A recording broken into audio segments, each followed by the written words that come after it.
chasing sea foam, dreams around another dirty old town. Parallel run streams for the gray ocean from the green ground. Near dust, near the lift beneath the glassy surface.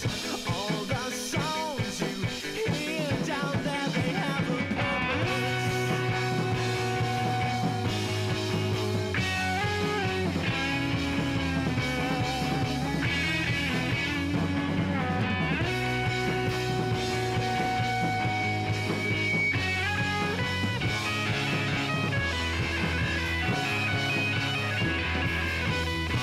all in all, we cannot stop singing. We cannot stop singing. The swivel till it ends. They may kill, and we may be blind. We will never be broken hearted.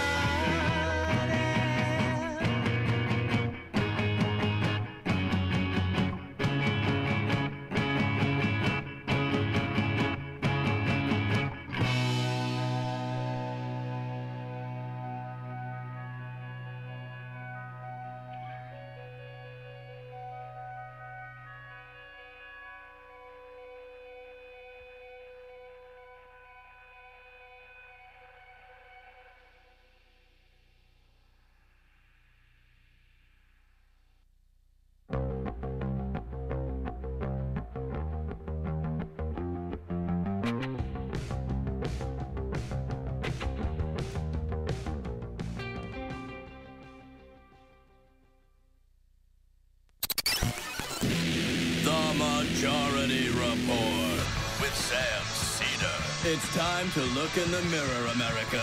Do you like what you see? I keep referring to Obama as the magic Negro. Do you like what you see now? Well, suck on this. It's just a mirror, America. Shared sacrifice by everybody. What could it do to you except reflect your image? I did nothing wrong at the Minneapolis airport. The Majority Report. Far more credible to me than PBS and Frontline. The Majority Report with Sam Seder.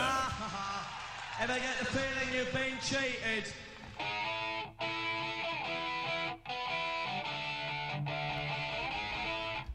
It is Tuesday, December 19th, 2017. My name is Sam Seder. This is the 5-time award-winning Majority Report.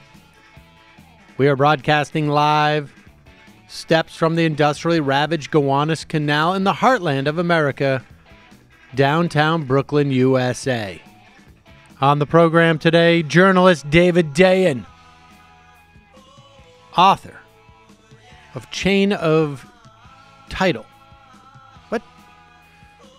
On the soon-to-be-passed tax bill. I'm going to look back at 2017 as these are the final days of our live shows of 2017. Also on the program, that very same GOP tax scam, now with the Corker kickback.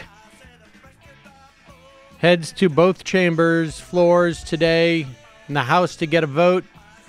Senate vote will come tomorrow. Meanwhile, Puerto Rico, still debilitated, now set to be victimized by the banks. One of the tax scam highlights, 13 million less insured people. Also, we are potentially just 4 days out from a government shutdown. The Mueller probe, either set to be shut down by Trump over the next 2 weeks or could go through 2018. And the Senate Russian investigation seeks to interview Jill Stein. The big question, will they find out where that money went for the recounts? Straight cash money business. Green Party. What? Green for a reason. I will take that recount money. A new organic hot tub. Sorry. Organic hot tub. All this and more on today's program. Yes, ladies and gentlemen. There's still time, but it seems unlikely when we've been talking about this tax bill for an extended period of time now, and throughout that, I think, I don't know, more or less unanimous in these parts that the tax bill was going to pass because this is why you become a Republican politician.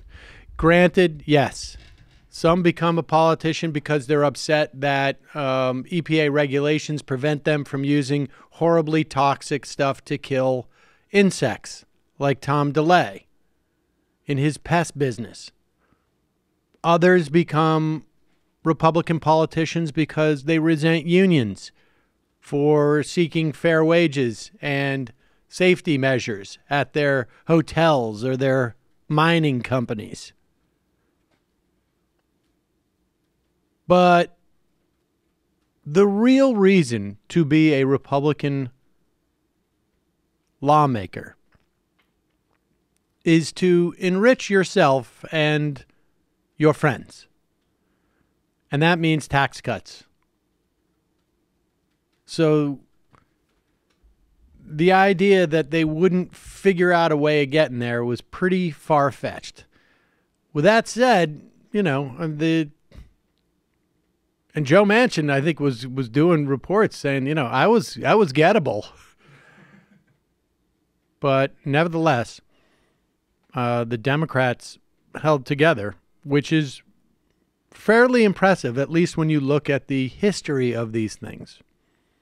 And that may be a function of Donald Trump and the uniqueness that is Donald Trump. Now, with that said, I'm about to play one of the most disturbing videos you might see. This is really messed up. Like, don't watch it if you have a weak stomach. Look, the idea of Donald Trump being an animatron, that I think most people can get over.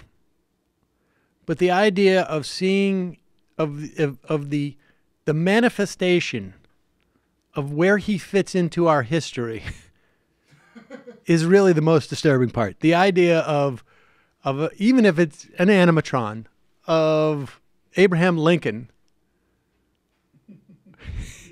looking He over, was an eating machine. Total fatty. at Donald Trump is just so disturbing. Wouldn't that be great if the secret history of Lincoln was that he got assassinated at the theater because he was in a feud with one of the actresses and he was like there to call her fat, Right. heckle her, and her butt.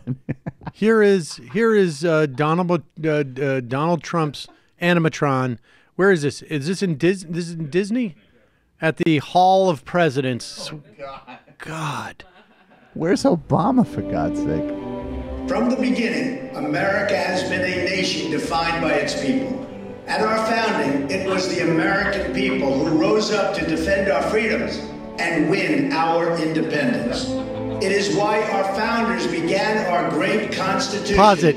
I mean, I know I'm projecting, but every single other robot up there is looking at him going like, I can't effing believe we're on the same stage with this guy. I mean, you look at the faces of all of them. They're all looking at him like, what? Seriously? Who the hell let this dude in here? This has to be a joke. Come on. Oh, my God. I don't think I'm human. Go ahead. Continue. Constitution with three very simple words. We the people. Since that moment, each generation of Americans has taken its place in the defense of our freedom, our flag, and our nation under God. These are the achievements of the American spirit, the spirit of a people who fought and died to bring the blessings of liberty to all our people. Above all, to be American is to be an optimist, to believe that we can always do better. My God. And that the best days of our great nation are still ahead of us. You've got It's to be a privilege kidding. to serve as the President of the United States, to stand here among Alicia so many Machado was an leaders of eating our past, machine. and to work on behalf of the American people. You just expect the Lincoln robot to turn around to everybody and go, gentlemen, pull out your revolvers. Boom, and they all shoot themselves in their robot brain heads. It's come to our attention that he only used that language about Rosie. The bit about our best days are still ahead of us seem a bit resistancy, like they're sneaking them in there for him to say it a little Yes, bit. like, don't worry, I will someday be sitting in the back. Exactly. The people protect. It's like Obama's exit speech, Right. basically. Right. Where is Obama? That's what I wanna Obama, know. like, literally. The like, Obama his robot was just said, like, I can't handle it. I'm leaving. Hey. Goodbye. Get me to the Richard Branson Robot Island. If this is what convinces the robots to rise up and overthrow the government and implement space communism, I am all for it.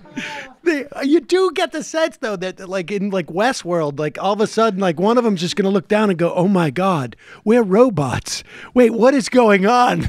This can't be real." Humans have allowed this man to become their leader. That's not possible. It doesn't make sense. Or the other thing I think of when I watch this is, we're all gonna die. Yes. Hey, folks, support from today's show comes from Health IQ. Health IQ believes that the best way to improve the health of the world is to celebrate the health conscious through social and financial rewards. 56% of Health IQ customers save between 4 and 33% on their life insurance. These savings are exclusive to Health IQ. Like saving money by being a good driver, Health IQ gets you lower rates on life insurance for living a health-conscious lifestyle. That was the problem. When I bought my health insurance, I think I was only like 5 years out from smoking. Or maybe I was less than 5, and you need to be like 5 or 10 out. But so if you're if you actually take care of yourself, this is a great situation for you. Physically active people have a 34% lower risk of all-cause mortality, 56% lower risk of heart disease, 22% decrease in cancer mortality compared to people who remain inactive. To see if you qualify, get your free quote today at healthiq.com/majority. Or you mention the promo code majority when you talk to a Health IQ agent. That's Health IQ, spelt like the word health, and then the letters I and Q, .com/majority to get your free quote. All right, folks, just a heads up, we're going to be live, the next 4 days. And then next week, we're going to be doing our best ofs. If you have a best of suggestion, email us at majorityreporters@gmail.com. Put in the subject line best of. If you have I have 4 great, clips from YouTube that I want to be on a best of, send those. If you think that there's a particular interview, do that. Whatever your idea of what should be on the best of, send it to us, but send it to us quick because Matt's got a lot of work to do. He's starting it today, so you better get him in. You better get him in. Don't mess with that. Also, justcoffee.coop, fair trade coffee, tea, or chocolate. Use the coupon code majority, get 10% off. Your support is what makes this show possible. Head over to Join the Majority Report at jointhemajorityreport.com. Oh, and folks, speaking of which, hello, we have a new website.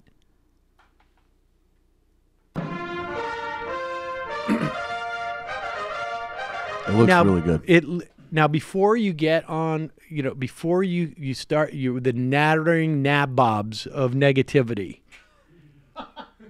we know that a lot of the stuff is not filled in. In fact, very little of it is filled in beyond the actual episodes and whatnot. But you can sign in super easy.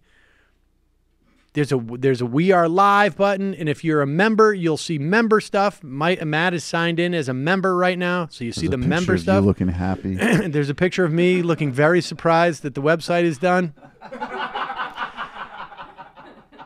You can see we got a new logo, so we're going to start to use the new logo. You can see the favicon. Open up another. Just to go to another page, Matt, on your browser. Your browser up top. Yeah, just go to Google or whatnot. And you can see we got a favicon. See the new favicon? See that? Right there. Huh?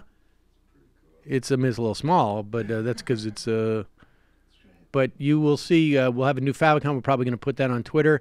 And then it thanks you for being a member, gives you opportunity. You scroll down there, Matt. We'll show the first page. There's some recent episodes. So we got 4 of the most recent episodes. We may end up a little bit more, but you can just click and it'll click that button down there. More episodes. Go ahead. Watch what happens. And we're going to number those. So it takes you to the whole episode page. You keep going. Go back to the home page by hitting the middle button there. Yeah. And then you can scroll down and you'll see recent videos. I don't know what happened there. Where'd they go? On the, that's weird. That should be maybe for members. You can't see it. I'm not sure why. But Countable, that gives you an opportunity to go directly. We've made a deal with them so you can send a video. You can send any type of message to your senators. And if you click on that, it'll take you to House things. Even more messages. Oh, my God. All these Meshuggah constituents. You can get the free Majority app. You just click on that. And if somebody knows how to use Photoshop and could put an image of our app in there, I tried to do it, but I couldn't switch the angle around. I didn't know how to do that.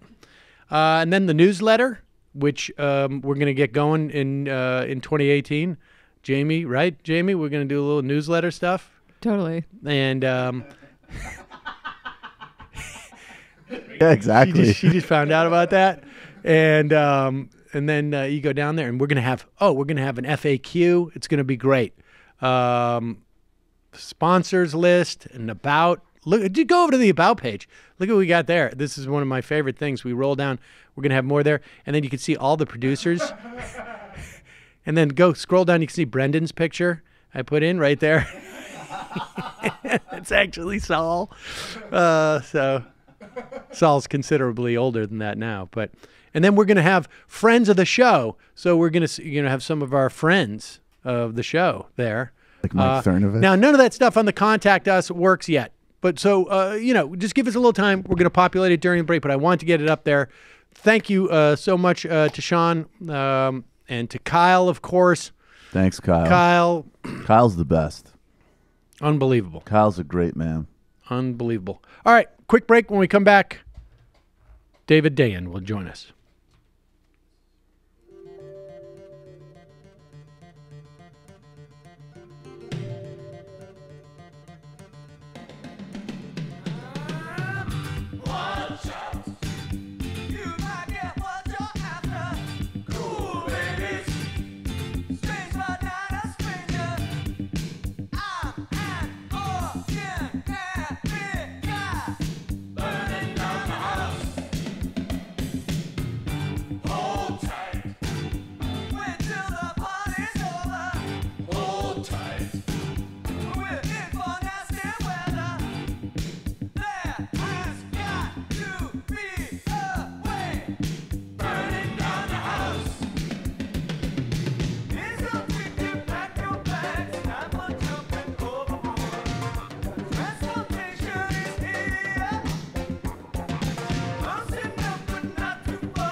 We are back. Sam Seder on the Majority Report. Ladies and gentlemen, it is always a pleasure and an honor to welcome this next young man on the program. He is the author of Chain of Title, How Three Ordinary Americans Uncovered Wall Street's Great Foreclosure Fraud, which is out in paper book today and still is the definitive piece of writing, in my estimation, on a major aspect of the 2008 financial crisis and really its wake. David Dayen, welcome to the program. It makes a great stocking stuffer. That's right. Thank you for noticing that. That the holidays aren't complete without discussing the several million people that lost their homes after the financial crisis. And I would say also, I mean, and it's going to be back in the news. I feel like you go down to Puerto Rico and write another book about what's going to happen there in 2018. I think in terms of foreclosure. I would just say that it's on my radar. There you go. And let me also give you just one more compliment before we get into any number. I'll allow that. Okay.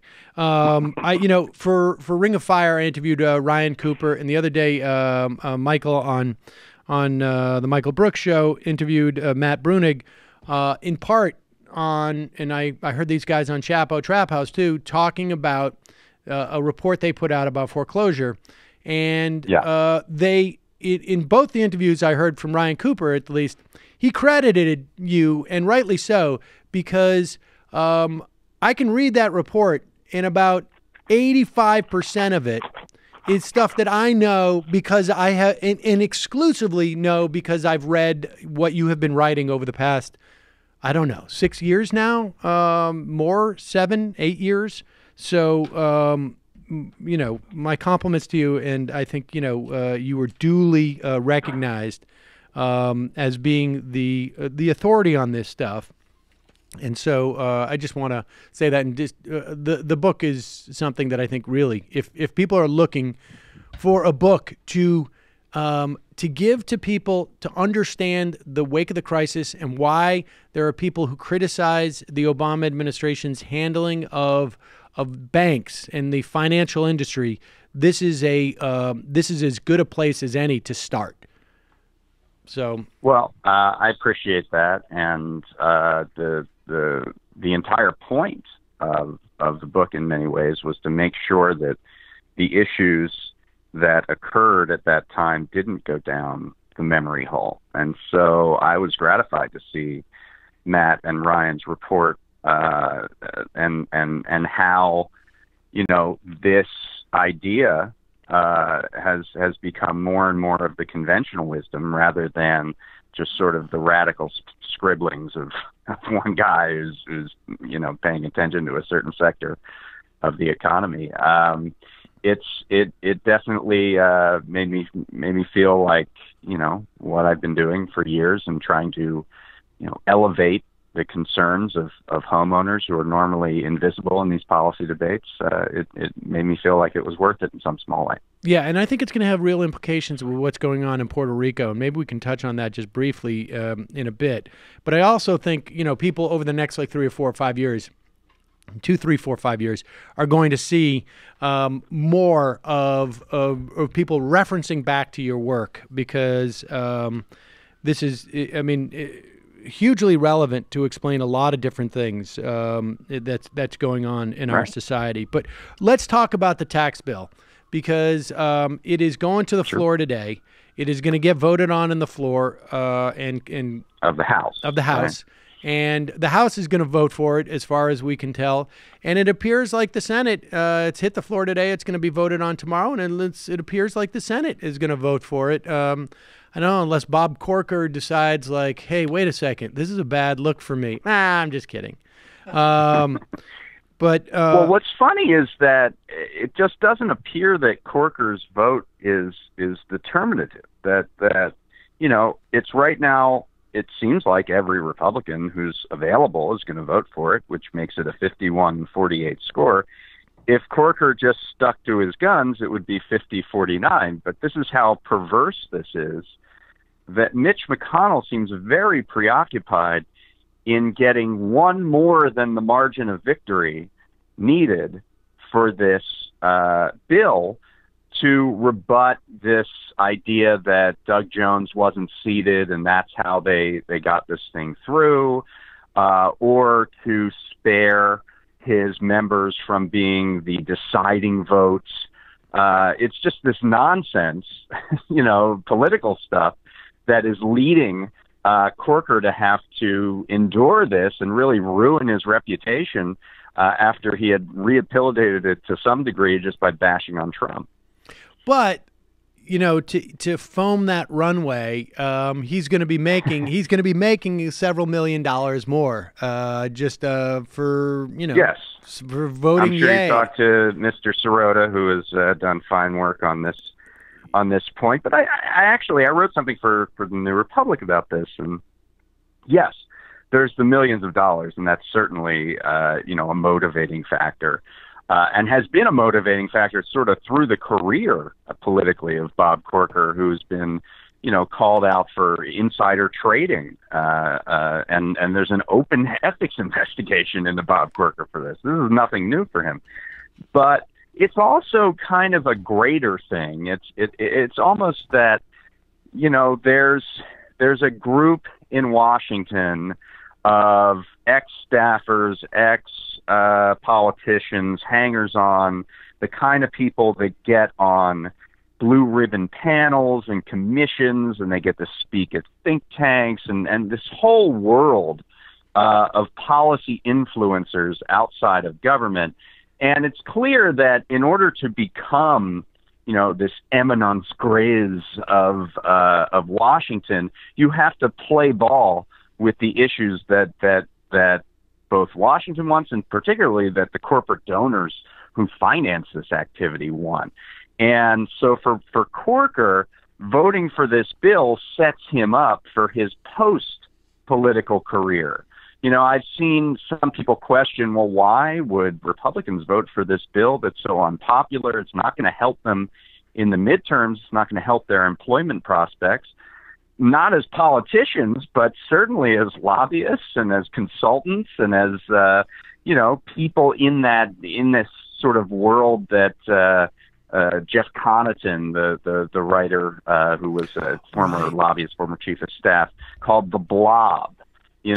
Corker wants to be part of the Blob, and the way to do that is you play ball when you're in that position to vote on something that is important to the Blob. Connaughton was Kaufman's. Was he Kaufman's chief of staff? Yes. Okay, so Kaufman, just for people to recall, Kaufman was the chief. Was he chief of staff to Biden?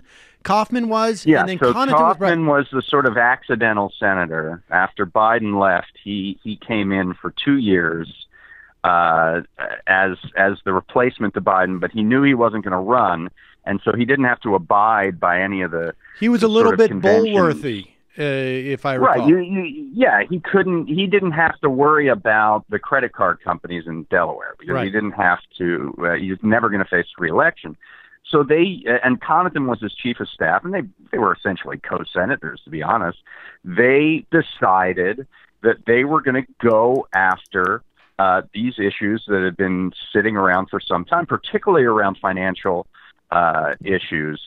That both of them were very interested and involved in. They came up against a wall. They realized that they couldn't get anything done, even though their party was in power and in control in Washington. And what they realized is that the Blob was more powerful than even a majority in the Senate. And so I think the Corker thing is interesting in that context, because it's not even that they need his vote, but he needs them more than they need him. Right. Interesting. So he was just looking for a way back home on some level, and it was ended up being paved with gold, which is nice. Yeah, I mean that certainly helps. I'm not discounting the fine reporting that Sirota has done. Right. It's not only and apparently today it's not only Corker, but it's his chief of staff who also holds a lot of these LLCs that invest in real estate and would seek to benefit from this last minute provision.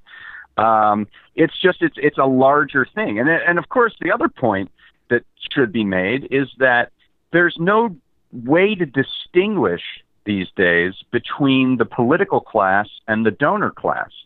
It's the same class. They're completely aligned. Our politicians are richer and richer because you can't get elected in some ways without being rich. because you have then not only can you self-fund, but you have access to donor networks that people who don't travel in those circles don't have. As of 2013, the average net worth of a member of Congress was over $1 million. And so, the average member of Congress is a millionaire, which is about 18 times the average net worth within the country. And it just, when you have members of Congress debating how to give tax cuts to the rich, they're necessarily going to be debating how to give tax cuts to themselves. Right. I mean, this is the thing, is that there, from time to time, we get libertarians who call into this program who are under this sort of notion that somehow the problem with the federal government is that it's just too big, that the amount of in their portfolio is too large, and they always talk about local control. And it's been my experience, having lived in various different sized cities, from 10,000 people to 160,000 to now obviously a massive city. But on the local level, the most local level, you're in a Republican area, your local representatives or electeds perceive government as simply a tool in which they use to do business. And so it is, I'm going to get my friends a low-cost community development loan, and I'm going to, use this to parlay into my ability to get, it's this sort of like low-level corruption. And on some level, we have seen, I think there's always been this, but like you say, there was always sort of like, oh, I'm going to pay a politician to do my bidding. But we've now sort of seen somehow these politicians going in and very much having that same attitude on a federal level, like I can actually wrangle this thing to help my business. And that is that is an amazing, that virus that happens on a local level, that level of corruption seems to have been able to metastasize into the federal government. And I'd say it's a change even from a few years back. One thing I reference in that piece is that, we've heard about kickbacks before, right? During the healthcare debate, very famously, there was this thing called the Cornhusker kickback, right, where Nevada Senator Ben Nelson was allegedly, sort of paid off for his vote. By the way, that ended up coming out of the bill because Democrats have a sense of shame that Republicans don't. But the Cornhusker kickback was about increasing funds for Medicaid for the state of Nebraska. Yes. It wasn't for Ben Nelson. Right. It was for his constituents. Right. It was like, I brought home pork I wouldn't even call it pork. It's like I brought home actually really healthy vegetables. For the poorest people in the state of Nebraska. Not for just Bob Corker, one of the richest people in the state of Tennessee. Yeah, that change is amazing, and on some level, I think you could probably poll people and more people, and kudos to Sirota, like you said, for coining that Corker kickback. But on some level, it's almost like a bribe. It's in fact what the Supreme Court said is the only actionable kind of bribery that they would look at. Right. They would have to see quid pro quo relationships where money and votes were trading hands very directly. So this is like sort of the only kind of bribery that you're even allowed to prosecute at this point. Not that I think it's going to be prosecuted, but it's almost directly what the Supreme Court said was the most egregious kind of offense. Right. This is more of a Corker quid quo than a kickback. But all right, so it's going to be law of the land, and I want to get to the hopeful note you strike in a minute. But just briefly, in terms of an overview, just give us, like, conceptually, what are we looking at here? Because obviously people are going to plug in. I think there's like calculators now. Will people find out if they've made, if their taxes are going up or going down?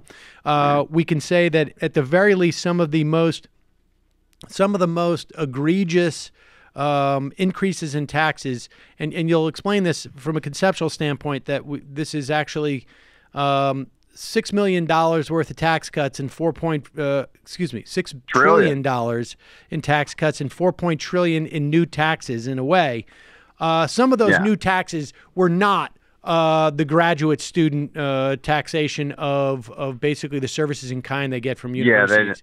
I mean, go a lot through of the sort of reform stuff. This is what's there's a lot of interesting things around this, but this bill was supposed to be tax reform, right? That you would lower the rates, but you would get rid of all these deductions, and you would reform the tax code and make it simpler. Almost all of those deductions stayed. Almost all of them remain. Some of them cut back to a certain degree, but all of them really still a feature of the tax code. So there's no simplification at all. It ended up just being a big tax cut to corporations and, those inherited beneficiaries of dynastic wealth. Those are really the two leading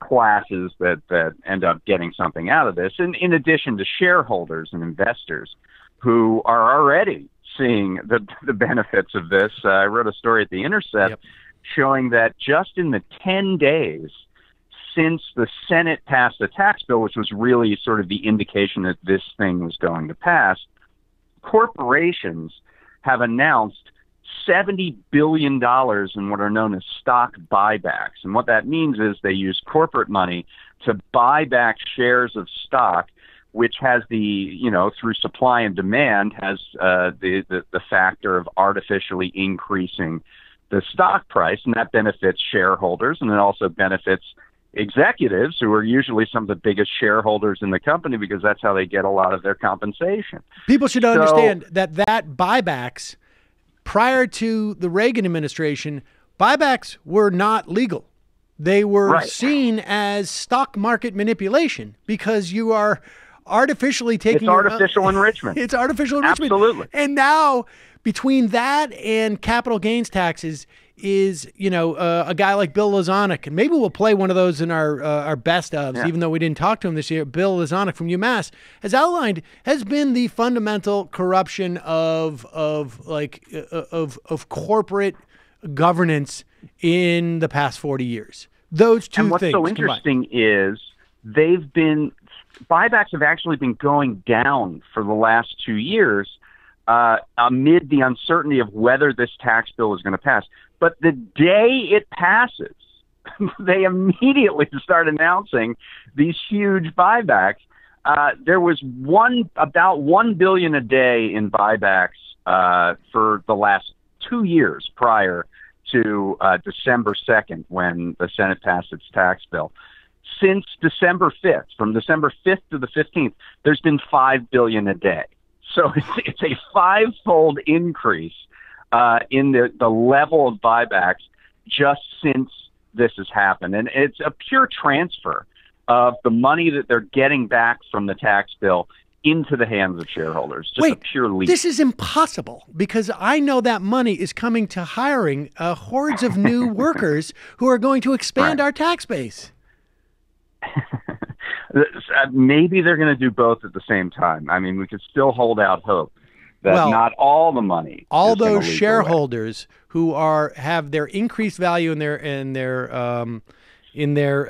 shares, including the CEOs and the board of directors, and those might be the most important people involved in this equation.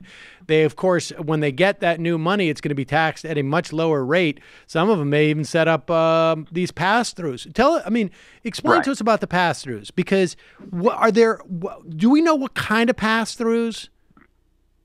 So a pass-through is really just any business that is not deemed a corporation, what is known as a C Corp. So it could be small businesses, it could be your local laundry or dry cleaner or convenience store. And it also is rich people who have partnerships or limited liability companies, law firms, hedge funds, private equity firms, podcast who just hosts, set this up. Podcast hosts, podcasters, Seder LLC, S corp. I'm an S corp. Freelance journalists. I'm certainly considering it. People who take this corporate form in a way to and move that through the individual tax code. Now, what they do on pass-throughs in this bill is they say, okay, if you're a pass-through, you're going to get a 20% deduction off the top. Why? On the first, I think, $500,000 of your income. The stated idea is to make small businesses equivalent in terms of their tax cut to the corporations, who get a huge tax cut from 35% to 21%. So that's the stated idea, that, we need to do this 20% deduction so that small businesses get the same kind of benefit that corporations do. In reality, because it's so leaky and anyone can sort of become a pass-through, anyone that earns income in any way, it's just an invitation to game the tax code, whether by making yourself a corporation entirely, because those get a hell of a good benefit. I mean, what's the difference between the individual income, the top rate being 37% and the corporate rate being 21%? We haven't had that kind of a maximal discrepancy before, so that's going to push people. The loophole could be just becoming a corporation or becoming a pass-through, and taking advantage of this 20% deduction. So this is just going to be a massive way for accountants, people who can afford accountants, who aren't the sales clerk or the office worker, to game the system.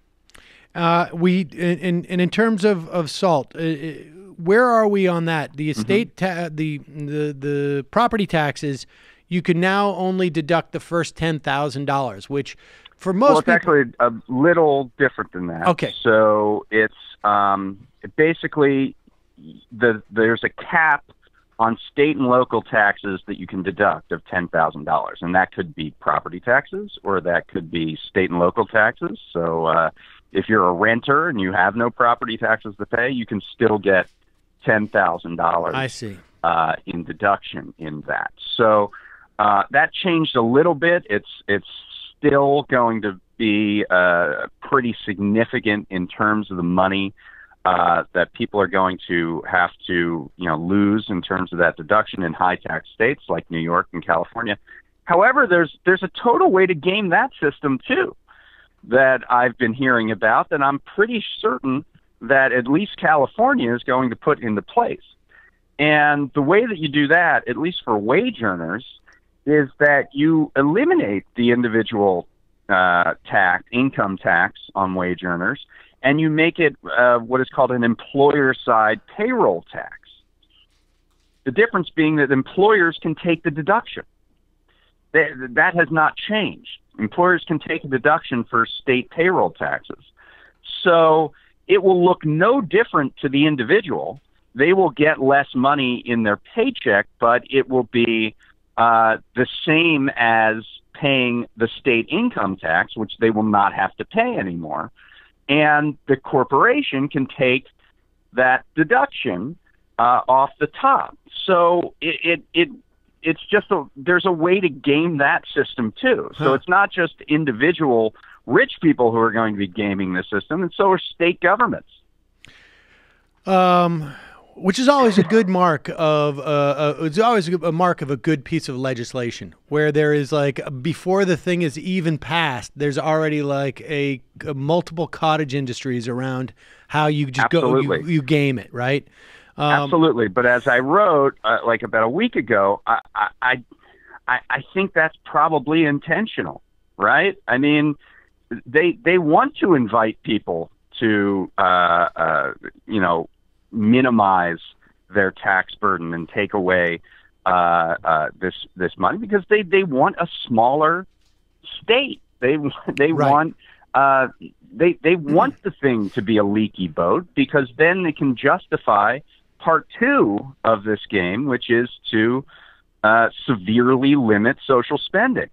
And the effect of that is a massive transfer of wealth upward, because the people gaming the system are not the poor. They and the people who benefit from social spending are not the rich. So that's the game. 83%, I think it is. I saw Vox write up, and it's and maybe people can quibble whether it's 83 or 80%. But 83% of the tax benefits to this, in other words, the gains, go to the top 1% in this bill. That's impressive. Because they slapped this thing together, and they probably had no sense. They probably thought, like, we're just going to end up giving 70% of the gains to the top 1%. But I imagine that there's a lot of excitement that they were able to reach 83% of the gains going to the top 1%.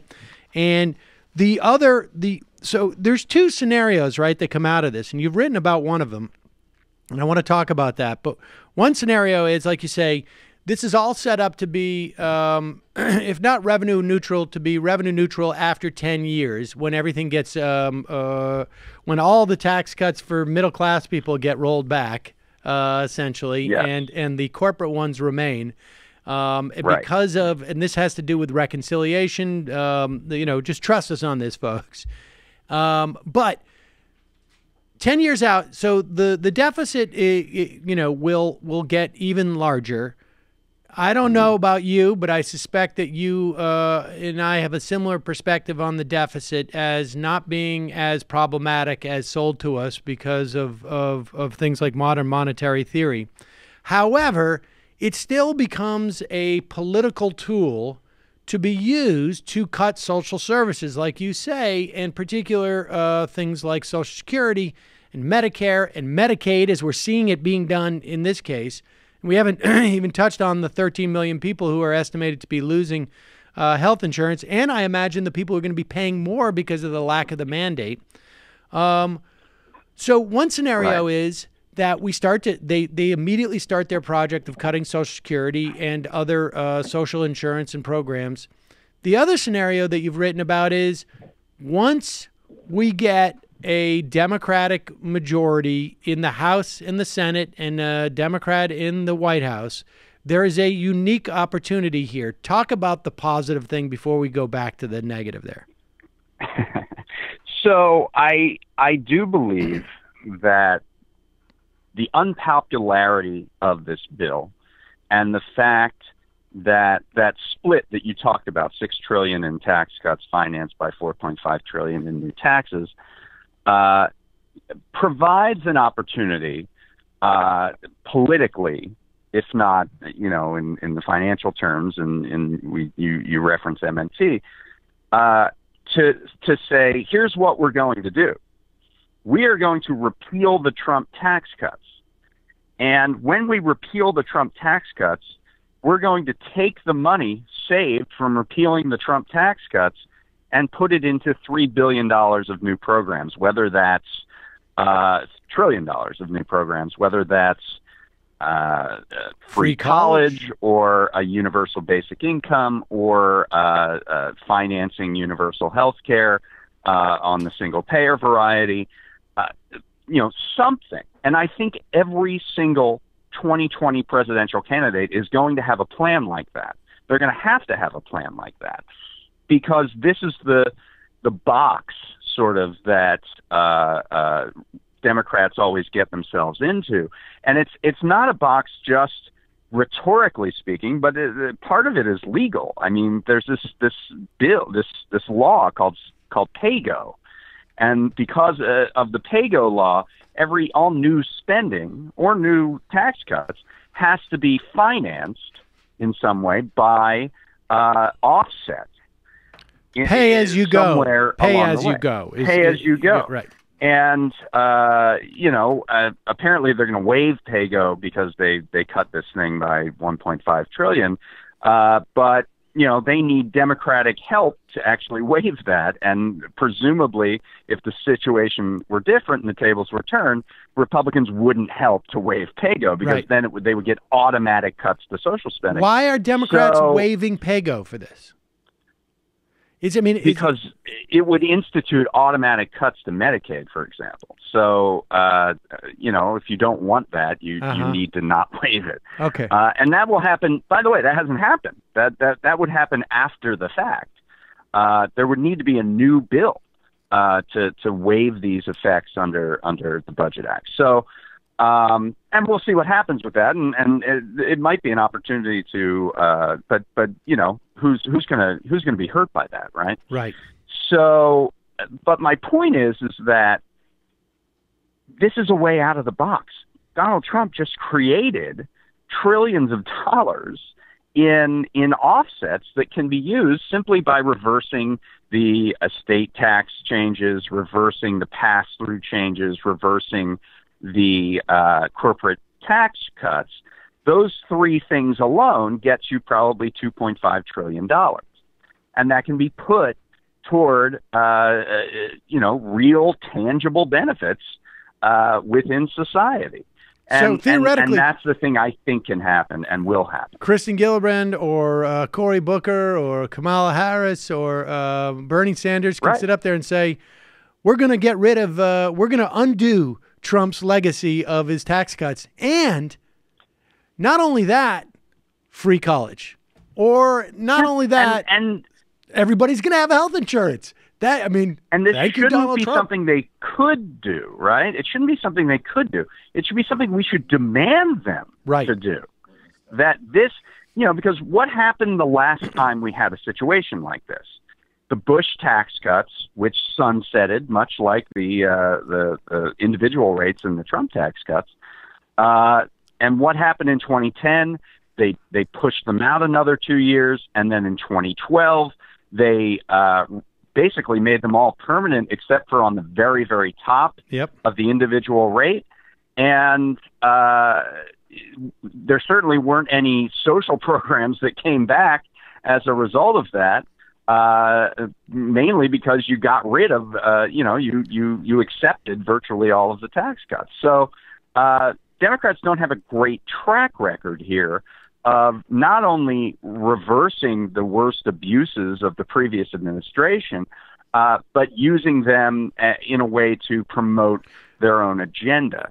And that's what I'd like to see happen, and that's why I think should be demanded. And this is why also people have to be aware of the way that the deficit's going to be used when this argument is put forth, because our candidate, whoever that candidate is, and whoever the hour is going to be saying, we're going to roll back the Trump tax cuts, and with it, we're going to get single payer health care. Everybody's going to have health insurance. Boom. That's it. Right. End of story. And then the argument's going to be, we can't afford to do that.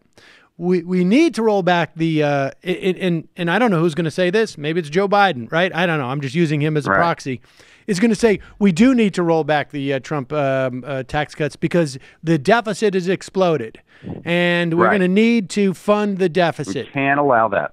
Can't allow that. That is something people have to, and that's why, attacking the notion. That's why it was so tricky to see Democrats say the problem with these tax cuts is it's going to explode the deficit, because that you are constructing the gallows they're going to hang, free college or single payer on, 5-10 years out.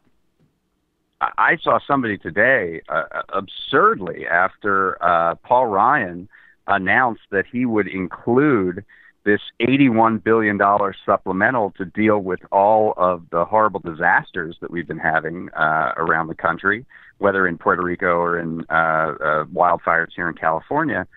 That was a travesty, because that's going to explode the deficit.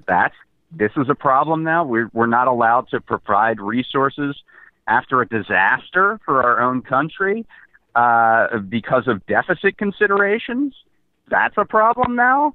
The problem was not mitigating the effects of climate change that we knew would cause this kind of behavior and this need for resources. So yes, we have to be very cognizant of the real deficits that we have, the deficits of people not having access to health care, the deficits of people not having electricity in Puerto Rico after 3 months, or the deficits of improper clean drinking water. Those deficits are the ones that we need to solve, not arbitrary numbers on the balance sheet that the Federal Reserve can with a couple keystrokes alleviate to a certain degree. Joe Walsh, that lunatic who used to be a congressman from Illinois, tweeted out, one more thing to remember about this tax bill. The tax cuts for corporations is permanent. Tax cut for you is temporary. That sounds like a good Democrat commercial in 2018. He doesn't know how to use adjectives. It's Democratic commercial in 2018, and it should be. That's true, but that's completely true. Yep. And by the way, here are the two things on the individual side that are permanent. There are only two things that are permanent in this bill State on tax. the individual side of the tax cut. No, that's not permanent.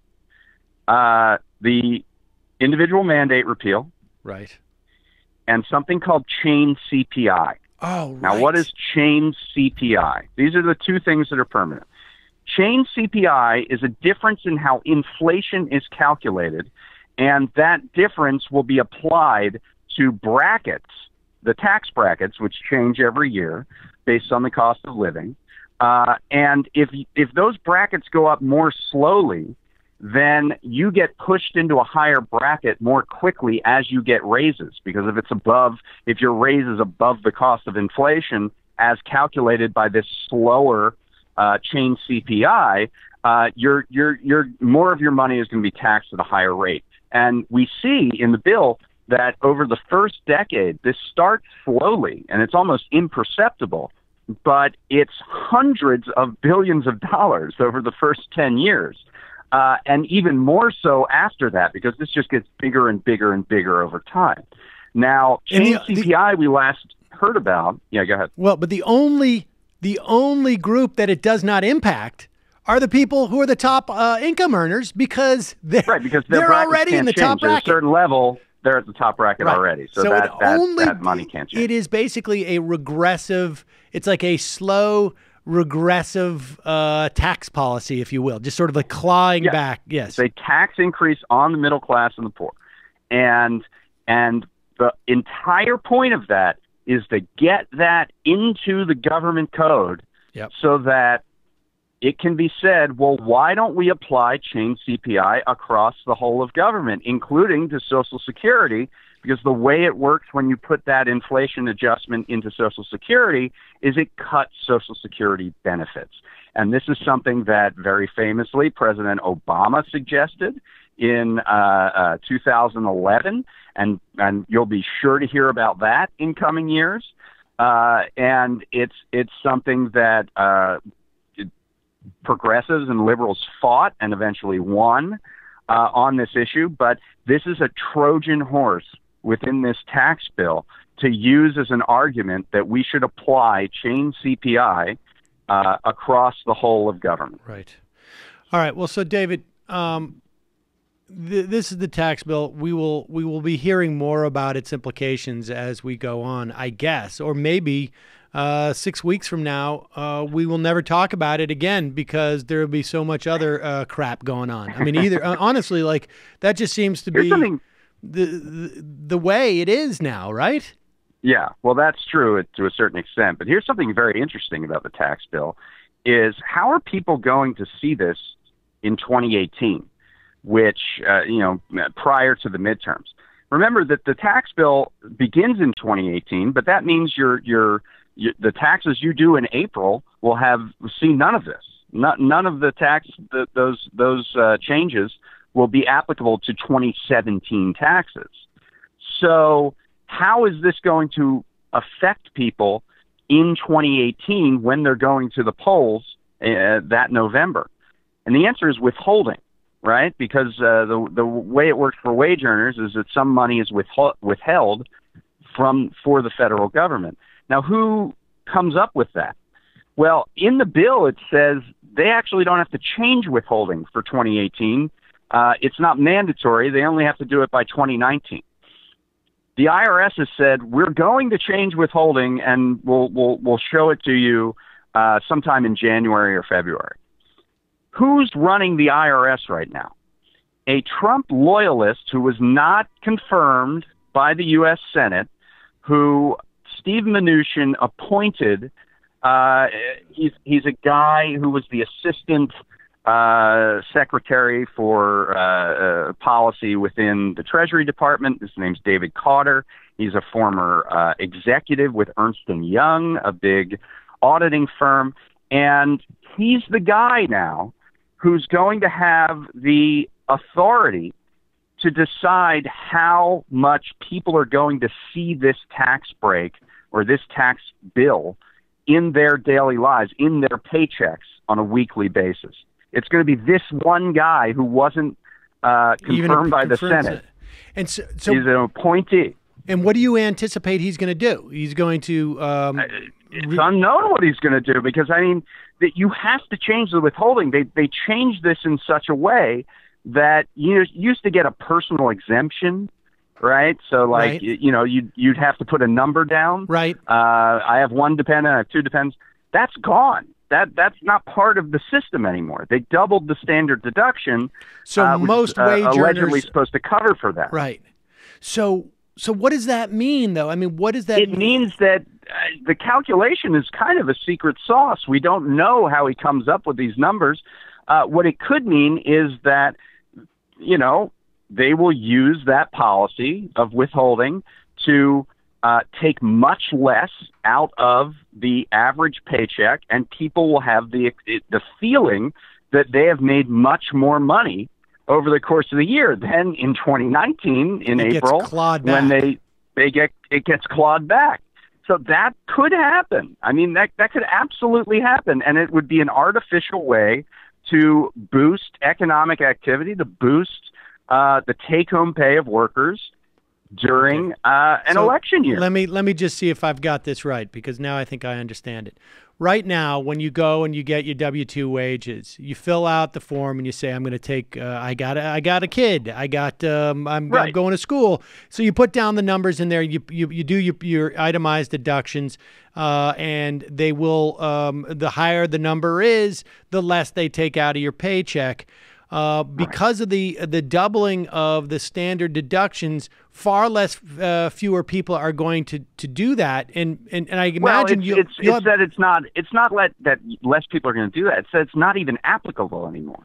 It's like, I have two dependents. Well, so what? That is not a determination of your tax bill anymore. So they need to change that. But the way in which they change that is susceptible to political meddling. So in other words, they can say, like, look, we don't do it that way anymore. Just assume we're going to give you the full, no deductions, let's just say. I mean, maybe that's an extreme case, but no deductions. Right. And you're like, oh, man, I got a lot more money in my pocket. But when April comes around, it's going to be, you didn't take any deductions, but we still tax you.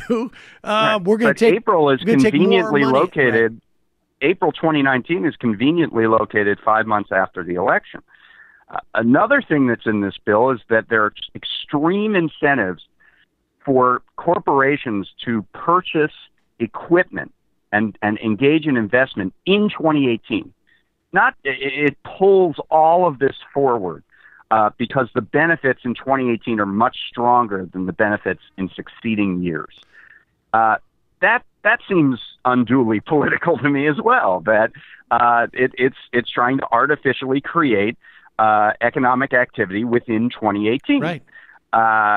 So you put those two together, and you could see positive economic statistics, which will obviously be used by the Trump administration to say that the tax cuts worked. And you'll see that blared across screens all through between here and the election. Interesting. So basically, mortgaging, people are taking a loan from the future, and they don't necessarily realize it, is what it comes down to.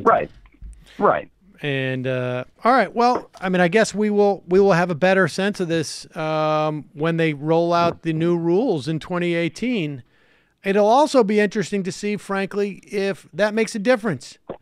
Because I have a feeling... I'm not sure it will. I'm not sure it will either. I mean, because I think this electorate that we've at least seen in 2017 come out seems to be unmoved by the economic situation. That may not... I agree. And that it's really, there are much bigger issues, which is... I agree. I think people have made up their minds on Trump.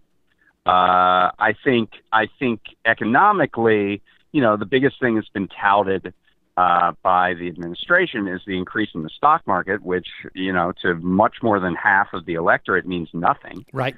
And so, whether a small bit of take-home pay increase, I mean, it can't be that much, whether that matters at all. I mean, we saw in 2009 and 2010, the Obama administration did this. They hid their tax cut inside withholding. Yep. And they gave people a little bit more money, and it was supposed to be this behavioral economic strategy to increase growth in the economy. And that didn't matter in 2010. People didn't even know they got a tax cut. In 2004, I believe we all got a check from George Bush too, $300, and that didn't. Well, I mean, I guess he right. He won, I don't think that necessarily is determinative, but right. I think that's part of the game. Right. I mean, I do think that there's an attempt to spin the economy in a certain way by pulling forward the as much economic activity and growth and circulation into 2018. David Dayen, whenever I talk to you, I feel like I have learned far more than someone at my age should in such a brief amount of time. Too much. Yeah, too much. Well, Sam, thank you, and I was glad to see the reversal of fortune on the part of your detractors, and that you were able to carry through with the program that and your other activities that obviously are very important to that's why I come on here all the time, and I was glad to see and gratified to see that. Sanity won out in that particular instance. So Yes. Congratulations to you, sir. Thank you, David. All right. Have a great holiday. Happy New Year. And we'll see you in 2018, buddy. Cool. We'll see you next year. All right. Bye. Bye. All right, folks.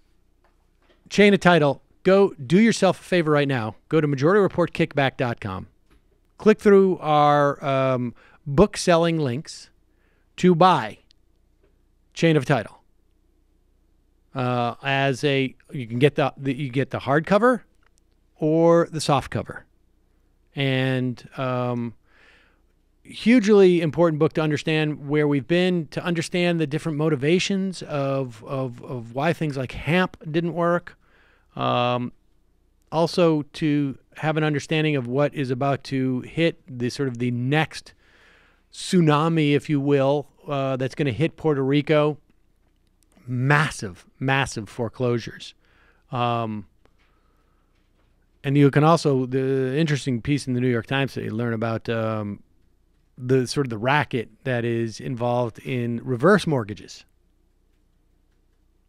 So do yourself a favor, Chain of Title, folks. Let's push that baby right up on the Amazon ratings. I wonder if anybody ever said that during a marketing meeting for a David Dayen book. Let's push that baby up. Back in the Air America days, that's what we would do. People would come on, and by the end of the show, their book was like number 2 on Amazon rankings. That's great. No, I was just thinking specifically of Randy Rhoads could do that to a book. Big time. I was listening to Randy's podcast the other day. I had never listened to her before. I haven't heard her show in a long time. But. She's good. It feels like listening to like real like radio that I only heard as literally like a kid, like for real like AM radio. Yeah. But she seems very smart. She's a smart woman. All right, folks, we're going to take a quick break. Head into the fun half of the program. Reminder: tonight is TMBS. Insert your own joke. That is the Michael Brooks show. Tonight, Adolph Reed, Will Menaker will be on the program. Is that it? Just 2 guests? That's usually just 2 guests. Usually you have like 7 guests. Last week you had like 6 guests. Last week I had 3 Right? guests. More than 3. 4. Wrong. There's a few surprises. There's a few surprises?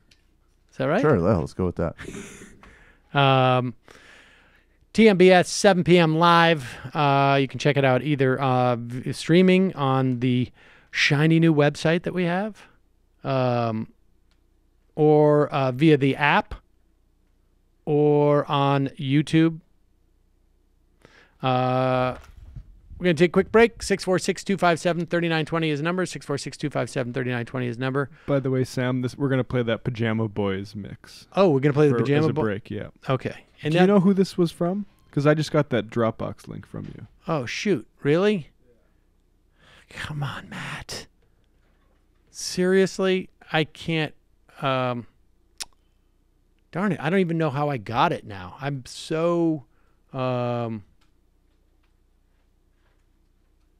I am so, still underwater from catching up on emails. Literally 1,000 emails. So I don't know. It's. I feel like it was. This isn't a real name, but it was Ben Dankowitz. Was the yes? Is he involved? Yeah. Oh, interesting. That's where I think you might be right. Hold on, just 1 second. I think this got sent to my email as well. Let me see if I can find it. Vamp for me for a second, but.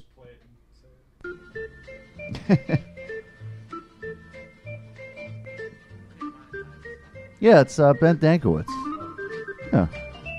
Yeah, that's what I got. Ben Dankowitz. There's the song. Okay, Ben Dankowitz. There we go. All right, and so by Ben Dankowitz, with an assist apparently from GJ Danarchy. We'll be right back. 646-257-3920. The future of this country cannot afford to lose a seat in the very, very close United States Senate. We can't afford it, folks. So get out and vote. Get out and vote. So get out and vote for Roy Moore. Pajama boys are back. Hey, girls. And the alpha males are whack. Pajama boys are back. Hey, girls. One of our attorneys is a Jew. Pajama boys are back. Hey, girls. And the alpha males are whack. Pajama boys are back. Hey, girls. Steve Bannon is speechless. I gotta tell you, I think that I have been waiting all my life, and now I just don't know what the hell to say.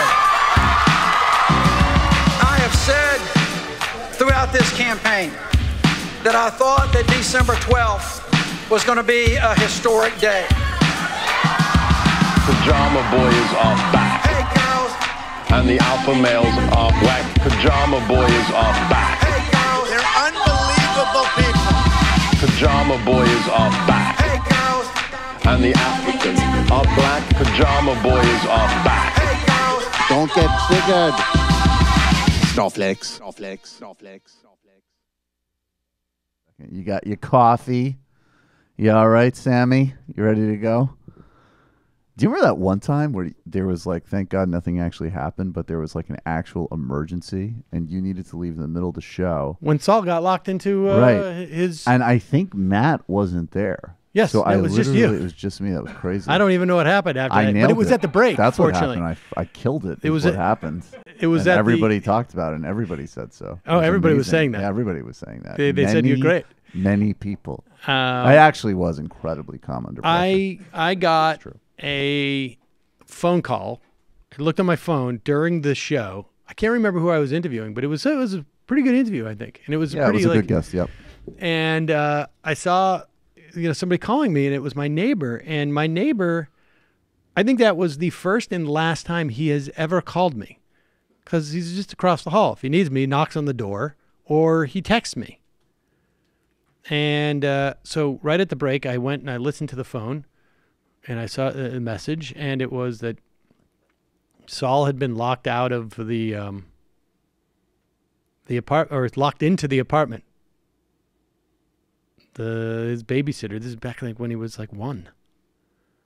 His babysitter had locked herself out of the apartment, which is probably my fault because our neighbor didn't have the right key across the hall. And but there was a bowl of a pot of pasta on the oven, which I didn't know when I got into the, freaking out. So he called me. He's like, don't panic. Everybody's fine. The emergency services had to bust open the door. Oh man, what a nightmare call to get. It was after the fact. So, which also ultimately led to their mandatory reporters. So I was investigated for a while. I remember that. Yep. And I just want to come clean. I came clean. Oh yeah, you called. You called I them. did. I called DHS. Yes. I was like, "There's something wrong with this guy." Right. I don't know exactly what it is. It was. Check his Twitter history. I was impressed. Exactly. I was impressed with the whole procedure because they were right on it. I mean, within hours of the EMTs leaving, they, because I was like, the EMT and I went into Saul's room. She shared with Mila, but it was really, sort of like set up for. Mila's bed was just sort of like in the corner, it had, and Saul was still sleeping. He slept through the whole thing, and in the crib. And I'm like, do you think he's all right? And he goes, yeah. I came in here. The only thing I could think of is I wanted to take a nap. But he's like, but I'm a mandatory reporter. And so I was impressed. Within like hours, I had heard from social services. And they were, because I don't blame them. Yeah, no. They don't know. That's not a bad thing at all. No. And we support the nanny state, apparently. Exactly. No, I mean, I thought I thought they were great. I mean, they have to, they have to investigate. They have to interview. I don't know if they ended up interviewing Mila, but they told me, like, I've got to interview Dot. Now, of course, Nikki's out of town. Did you use it to negotiate? No, this is what I said to Mila the next morning. I was like, oh, hey, great news. Guess what? You got chosen to be interviewed by New York City to find out, like, what it's like to be an elementary school student. And, like, do you like your parents and all this? So, you tell them, just tell them whatever, is on your mind. That's what they just wanted. They're interested in. I would have been like, great news. iPhone upgrade if you answer correctly. Well, I felt like you just don't know how that cuts though, right? Because she goes like, my daddy told me if I said that I liked him. Oh, she was still at that. She was still at that age. Well, you don't know. You just don't know. She could blow so, it, right. I was just like, I can't remember what went down. I think I just told her this the other day and she's like, what? I don't know that she had the interview. I think they may have interviewed her just briefly, and they were just like, okay, we're good. It just got really lax with you all of a sudden. They were like, hey, your dad's cool, man, right? She was just like, yep. And they're like, yeah, all right, let's get out of here. Let's get out of here. Just typical neurotic dysfunction. We don't have time for this. Right. That's basically what it was. 646-257-3920 is the number, ladies and gentlemen. 646. I'm calling into that thing right now. Bump, bump, bump. Thank you for calling in the Majority Report. The host will be with you shortly. So, as you know, ladies and gentlemen, I certainly thought as of like last week, frankly, that Mueller was going to get fired between Christmas and New Year's. It is quite possible, and in fact, I was on Chris Hayes' show last night talking about this with Chris Hayes and Michael Steele. Michael Steele, like, oh, that was not going to happen and this and that. It's quite possible that Donald Trump wakes up in the morning and goes like, I'm firing him. I'm firing him in 2 days. And then people leak that Trump's going to fire it, and it creates a sort of a mild pushback or a building pushback. And John Kelly goes in there and goes, Mr. President, I've got to tell you, look at this. These two senators said don't do it. And all right, damn it. Okay. And I mean, it's quite possible. There is just an amazing amount of incompetence. There's an amazing amount of neurosis that we have a mad king as president, and that any of these things are in play at any given point. And simultaneously, there is an attempt to discredit Mueller's investigation and what might ultimately arise from that. One of the guys sent out to do this, our old friend, Anthony Scaramucci. And I think he's probably frustrated by the process. I think he knows in his heart that he didn't do anything wrong as it relates to Russia or that sort of stuff. He probably Pause doesn't. it now. Even the mooch can't bring himself to say do anything wrong in any fashion whatsoever, right? Like, look, you're in business. You're going to have some things that Cosa Nostra is a local business. Like, That's look, a totally different thing. I'm sure he didn't have anything to do with Russia like they say. You know, that type of thing. But here we go. What do you mean by involvement? In his heart that he didn't do anything wrong as it relates to Russia or that sort of stuff. He probably doesn't like the nonsense as it relates to a distraction, but he's certainly not going to fire Mueller. I just think he's too smart to do something like that. He doesn't need another distraction on top of that distraction. But you know, yeah, and wrong. It's somebody saying to him, look, you saw what happened with Comey, right? And he's like, oh, God damn it. All right.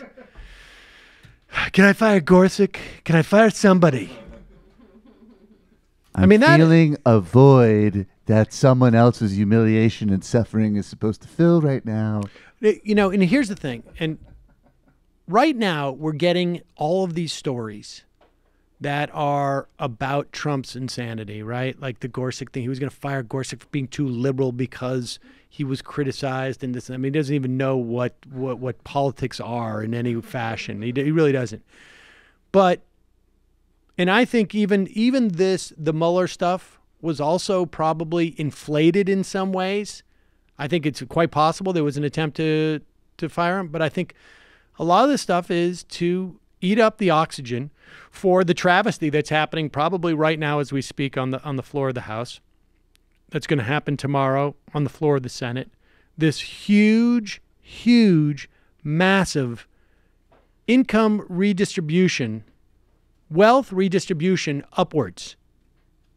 80% of the tax gains, north of 80% of the tax gains that are going to come from this tax bill are going to the top 1%. I mean, it is stunning. And any gains that the middle class people, the non 1%, it's not the same, but I'm saying anybody who's any part of the 99% who are going to enjoy any tax benefits, those are going to get repealed. They automatically expire. It really is just we're just witnessing legal theft. And I should let me rephrase that, because look, I have no problem. In fact, I highly encourage redistribution to everyone else from the top. That we should be imposing confiscatory taxes. And that is not theft. So let me just put it this way. This is economic redistribution to the most powerful, to the people who control the levers of our society, and they're using those levers to enrich themselves at our expense. So that's why if you look at all the top stories of the day, it's all this sort of like, it's gossip. It's junk. Trump team's meeting with Mueller poised to ratchet up tensions. Silicon Valley star, well, all right. Public opposition to tax bill grows, but White House blatantly admits Trump probably didn't read his own national security strategy. Really? Do we really need the White House to admit this? Is there anybody anywhere in any country? I mean, if we had the ability to contact other planets, is there anybody that we could find who genuinely believes that Donald Trump read that national security strategy, or even beyond saying, like, I got a hotel there, put any input into this? Just honestly. Just Don Jr. Gotta Right. be tough. Gotta be a Tough. I straight wanna be shooter, tough. but you also gotta be canny operator, and you gotta be tough. The Pakistani assistant secretary of whatever, he said, you know, you're tough, but you're fair. That's why Pakistan is the best country on Honestly. the planet. Like, is there Oh, anybody who we should thinks bomb that them? Okay. Whatever you want. he didn't? I mean, give me a break. Gotta be savvy, but you also gotta be Savvy, fair. tough. But you also gotta be tough. Also, who did Obama like? Okay, we don't like them. We don't like, unless they like me better than they liked Obama, because I'm a straight shooter, but I'm also tough. I'm so tough. Tough. Let's drive a big. Daddy said be tough. Be hard, be tough. All that stuff. Completely wrong. He'll bail me out of my hotels if I'm tough. And then he said, don't keep hitting on Mr. Vigatoni's girlfriend because he'll literally rip your testicles off your body. And then I wasn't tough when I heard that.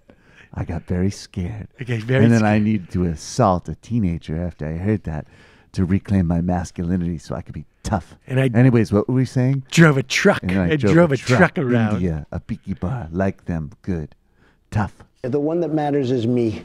I'm the only one that matters. All right, you know what? Let me take something back. I think I've probably figured out who might actually believe that Donald Trump did read his entire or even part of his new foreign policy strategy. In fact, I think we found the guy who thinks that Donald Trump actually wrote it, probably long form, probably hand wrote the whole thing. This is Mark Taylor. He is as you know, a retired firefighter / prophet. He is the self-proclaimed firefighter prophet. And he appeared on The Edge. That's actually the name of a television program on Saturday night. Not a psychic state. That is not right. That is not. You're confusing that with on The Verge. But he could be on the edge of insanity. Right, exactly. Here he is, and he's with Jim Baker here. Oh, that's just a clip? Okay. So here he is. Well, we found the guy who thinks that Donald Trump actually participated in the foreign policy strategy paper he read the other day. Anything about advanced tech or medical cures being released by Trump. And, you know, here's something. Speaking about releasing, he released the JFK files. Hey, I'm waiting for him to release whether or not we went to the moon, but that's another subject, you know. But maybe even something. What's Pause going on it for down 1 there second. at Area 51? You think Trump will go there? I know this isn't the point, but the JFK files were set to be released. And to the extent that Trump had anything to do with it, he held back a big chunk of them, the vast majority of them. Yeah, it was supposed to be individually, like he was supposed to individually hold them back, and it appears that he didn't even do that much. So, which is also pretty sort of amazing insofar as, like, here's a conspiracy theorist who you would think would want access to that stuff, and he's not even holding them to account on that point. But go ahead. But maybe even something. What's going on down there at Area 51? You think Trump will go that deep and start releasing the secret hidden information of our government? Yeah, I honestly do. I believe that you're fixing to see cures, for medical conditions begin to come forth, because you got Big Pharma out there who wants everybody sick. Period. And so I think what you're going to see happen here now. Again, I don't know the timing of this. This could be in his second term that a lot of this stuff starts happening, because right now the corruption is so deep that's taking priority over everything. We got to get these people out of the way first, and that's going to pave the way for all this stuff to come through. But you're going to see cures. We've had cures for this stuff, Daniel, for years, for decades, for cancer. We've got cures out there, I believe, for Alzheimer's, all kinds of diseases out there. Their cures are there, but they want the money coming in for research. Big Pharma doesn't want you being well; they want you sick. That's how they make their money. So, I mean, again, yes, I do believe that is going to be dealt with. You're going to see this stuff begin to be released. Yes. Now, I want to make a prediction. I'm not a firefighter. I am a prophet. And I'm going to predict that all of our maladies, all the cures for them, going to come out Trump's third term. I mean, I can't guarantee he's going to get a third term, but if he does, If he gets the third term, we're going to see it. That's This probably is going to be maybe it's second. definitely going to maybe be second, something. second he's point like, 5. Can't do all the things I said till second term. I By get the it. way, do you want Alzheimer's cured, folks? Well, I'm How about a curious. second term? I would love Crazy to know. Like, Bernie's not going to cure okay, Alzheimer's. no, he's already got. He's crazy. Crazy Bernie wants to sit on it because he's crazy. He's crazy. He wants everybody to be crazy like him. Maybe if we all have But- Alzheimer's, then we'll all be Bernie. So wait a second. So somebody cured this, right? Some dude. It's like, I got the cure for cancer. And the drug companies can't figure out how to monetize this. Is that what we're led to believe? Like, they don't know how. They're not going to make any money. They want you sick. No, I'll get you into the conspiracy theory zone. Oh, they probably they think could that immunize us from cancer. whatever it is, I would believe where I think this guy's probably right. I have such a low opinion of the pharma industry that if they did a calculation that there was more money to be made on treating cancer than preventing it, I totally don't think. Absolutely. Cancer. Absolutely. So But that's he's not saying- the crazy part. He's saying a cure. I mean, I think we see that in our medicine all the time, where it's like we could have a medical structure where it's like, look, we're going to put, instead of putting, 0.07% of our resources into living a healthy lifestyle, which would drastically reduce the chances of you getting, heart disease or cancer or whatever it is, or are we going to take the stuff out of the atmosphere that we're pumping in there that's going to give you these? Instead of doing that, we're going to make our money. There's no doubt about it. But a cure implies like you have the ailment. We're going to give you the thing that cures it. I mean, I guess the argument is like, I'm saying, but what if the cure is still less cost effective than all of the treatments? you just jack up the price. Well, there you go. I mean, yeah. That's there's a way to jack up prices. There's always a way for pharma. Well, That's true. with the Alzheimer's example, like what is it? The assisted living lobby. That's like we really want to the assisted living lobby has a lock. They told me it's the same reason JFK got killed, folks. Yeah, Give me to Alzheimer's the second strikes me as term. one of those things that I think if they were sitting on that, they'd probably go like, the calculation, we're going to make some money off of this. Yeah, I think all the old people with the money would just be like, oh, thanks. Here's a lot of money. But how would they know how to get the money? They have Alzheimer's. He would have at least cured his own Alzheimer's by now, right? That's true. Bernie Sanders. Is that what you're saying? Oh, Trump. Oh, Trump. I don't know if you can go. Can you go retrospective? I like it better. On the, I like it better this way. On the untreated syphilis. Maybe I just like come up, syphil- come maybe I up like with the syphilis retroactive brain. syphilis treatment, and then we can talk. James Clapper hid the syphilis treatment. And then that would be the regarding Henry moment. He gets his syphilis treatment. He's just like, oh my God, I've been such a horrible person. I can't believe it. I called that poor, I said that Wait a poor second. young woman was an eating machine. What's the matter with me? What? You're telling me I actually ran for president? How could I do that? I'm completely unqualified. More Why importantly, would I why have didn't done anybody that? stop me? Yeah, what happened? How sick are we as a society? I mean, look, I'm a showman. I'm a real estate jackass. I was never supposed to be in charge I'll of anything sell serious. perfume, but honestly, Yeah. president of the United States? I'm a little You've got to offended. be kidding me. I want my syphilis back. I want my syphilis I back. can't handle it. I need the syphilis back. I didn't want a red pill.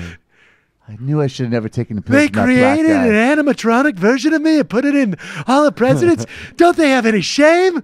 Oh my God. Can I say something really? I can't get over this, and it's because I've been having too many, or I guess enough, unfortunately, conversations about the alt-right and how to defeat them.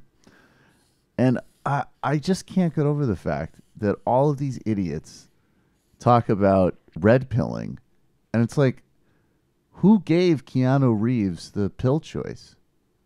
It's a black guy, you fucking idiots.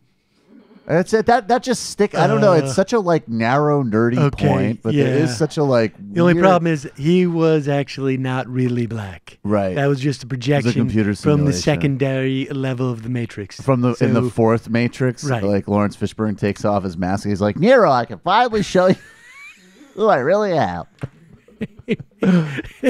And that scene with Brother Mitt Romney. Cornell, the like, this is Mitt Romney. We Oh, pretend to be Lawrence Fishburne and Cornell West. But once we finally destroyed the computers, we're now pure Joey White. Let's go to You the like phone. to go to the highest level of heaven? Because it's all white, it's all right. Calling from a 707 area code. Who's this? Where are you calling from? Hi, this is Logan. I'm calling from Sonoma. Logan, what's on your mind? So I just wanted to encourage people, and I think it was a good point to bring up when you were talking to David Dayen about how Democrats need to not, talk about paying down the deficit. If you're in a blue state, in a blue district, which I am in Sonoma, a lot of times people that are kind of part of the resistance movement are focusing a lot on stopping the tax scam and things like that, which is really important and really, really good to do. But there's a lot of things you can do to help people that are local. And so focusing on local issues is really good. And then also when you're in a blue state, in a blue area, challenging your representatives that are already Democrats to go further to the left. Yes. Our representative here is Mike Thompson. Progressives here have gotten him to kind of pull back away from a all of the above energy strategy. We've got him to co-sponsor HR 676.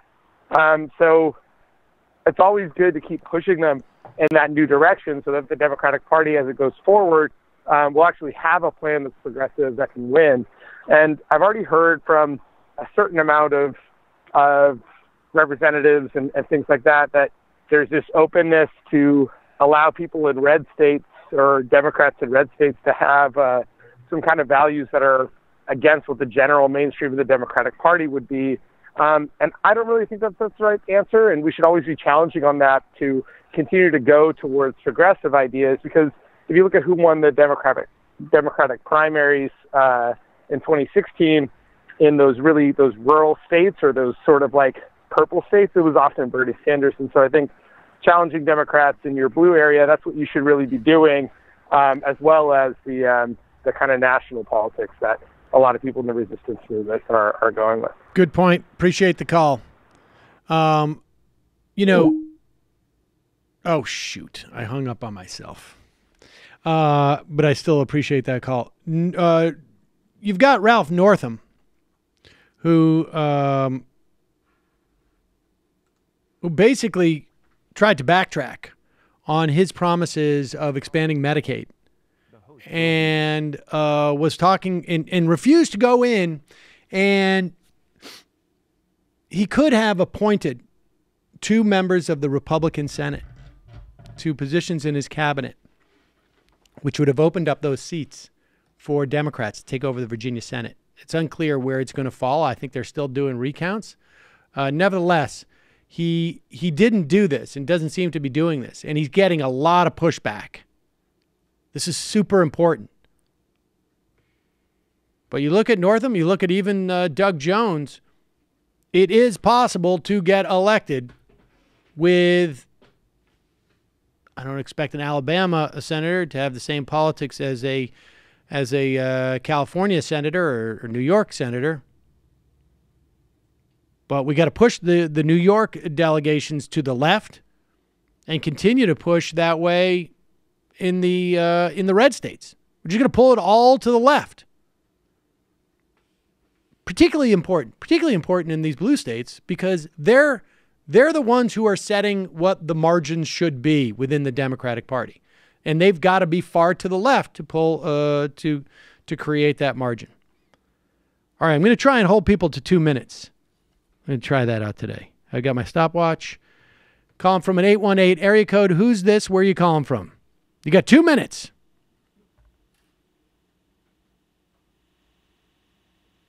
What is that? Is this we're getting a call from outer space? It's alien. Hello? Can you hear me? Yeah, I can now. Hi, can you hear me? Yeah, who's this? Okay, I'm sorry. This is Steve. I'll be quick. I have a quick comment and then a quick question. I want to thank both Jamie and we had a caller 2 weeks ago who called in and she read a letter from a listener who couldn't read it on air. Yes. But I want to thank them both for sharing their stories, because I was kind of taught that a story can be just as or if more powerful than like statistics and numbers, and showing that the impact of policy affects people in a way that's real. And I think it was really brave of both Jamie and that caller to do that, because it's really a personal story, and showing that it affects people and showing that can help us come out with more stories like that tax cuts and cutting healthcare and cutting education really have a real impact on people. And I just appreciate them both for doing that. And I hope more people can do that as well. So thank you to both of you. And then my Thank you. question is, I haven't been able to listen to the show for a couple of days, but have you heard about Mike Cernovich being involved in the Chuck Schumer hoax? Yes. And let me, I'll let you go, and I will address that. What we know, and I think we did a video on this, right, where we showed the sort of progression of the tweets. Cernovich apparently was working with Chuck C. Johnson, who is another right-wing guy who's apparently in a fight with Roger Stone, which I was not aware of until the other day. Team Stone. And have you heard about this? I have not. No, I was on Chapo Trap House. They had the apparently they've been DMing each other, and they hate each other.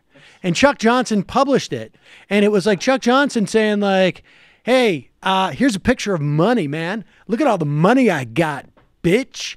And Roger Stone wrote back like, "Oh, you're a little pipsqueak. You're nothing. I've, taken turds bigger than you or something." Nice. I mean, it literally went back and forth like this, and it was just fascist mean girls. It That's what it all comes down to, man. Amazingly amazing stupid. that degenerate children play a massive role in our politics because Yes. plutocrats will always have a need for the lowest specimens of humanity who will do their dirty work for them. Exactly. Yeah. And so Cernovich, apparently Chuck C. Johnson had this. They passed it on. Apparently somebody made copied the Conyers document and just changed it in a very sort of casual way and Where made it does about your Chuck Schumer. forensic legal training go? Yeah, exactly. And Mike? so he was pushing it on Twitter, and then it went away. And I imagine he's had a couple of interviews with law enforcement.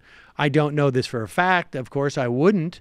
But I would imagine certainly the Capitol Police were informed, and Cernovich was certainly pushing it. And then Cernovich went on to push this thing about Chris Matthews. Apparently Chris Matthews, 20 years ago. Oh, my God. The Daily Caller reported that he said something inappropriate to someone who worked there. I don't know if it was even necessarily No, sexual. I read it. It was not. I mean, honestly, it is the type of thing that's he's probably a super obnoxious guy, but it was not it was obnoxious. It was not physical or anything like that. But he got reprimanded, and then 19 years later, there's been nothing else. But Cernovich was really pushing this. And my understanding is that in the wake of what happened with our little tete-a-tete, our little dance, nobody cares about what Cernovich says now. My understanding is that when it was clear that he was pushing this, it was so dismissed. It was dismissed so rapidly that people inside that company were both overjoyed and shocked. I think Matthews should get in on it and reinvent himself for 2017 and 18. It'd be like, "Oh yeah, I was working on my Lenny Bruce material on my staff. You were failing at date rape. Mike Cernovich, what a loser." He should get. I have to admit, Chuck Schumer's sexual harasser was a very tempting character. Calling from a 218 area code. Who's this? Where are you calling from? Hi, Sam. This is from Paul from Iowa. Paul, the I clock want to starts say, now. Yes, go.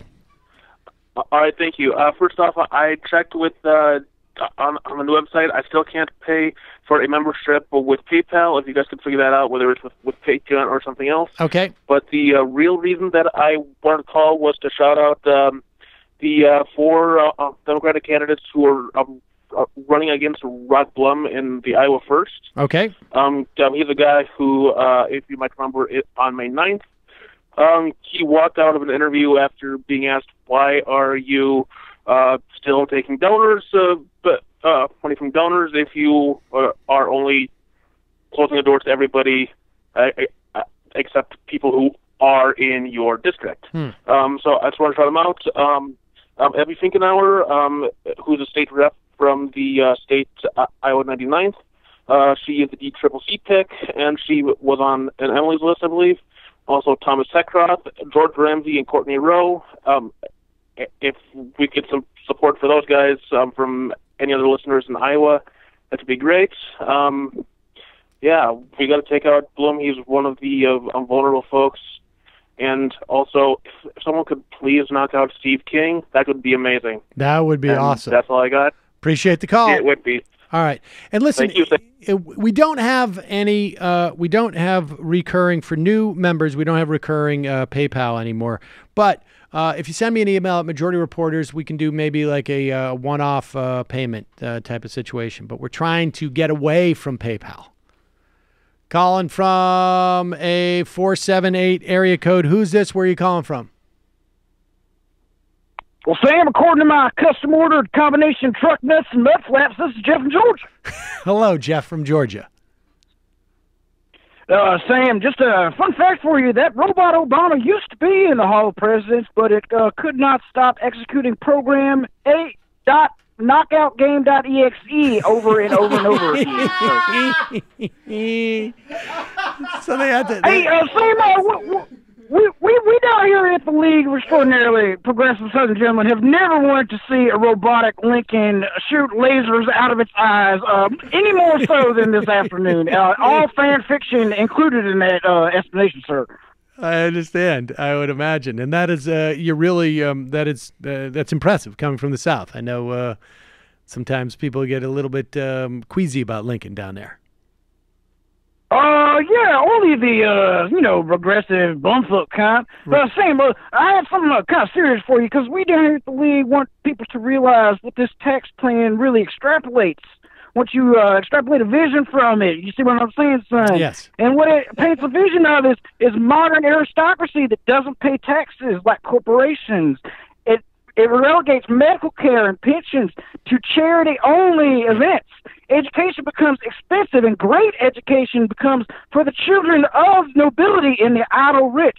And blunt religious homogeny will be enforced. Sam, we down here at the League want to stand against all of that. If that's not too late, call your representatives. Let's get this thing stopped if we can. We appreciate you. Go Dogs! Dissident peasant. Thank you very much for the call. I'll tell you something. That is a knockout game. I forgot about that, man. That's awesome. That's such a deep cut. I was at the, that place I get the coffee from, and when I come in there, they play like, whatever it is, the ABC morning show. Right.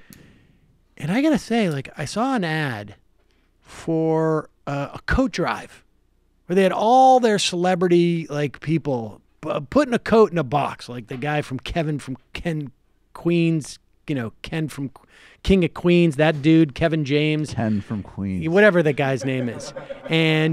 But also George Stephanopoulos, and I don't know, just a bunch of ABC luminaries. And all I'm thinking is do we really have to have a freaking coat drive?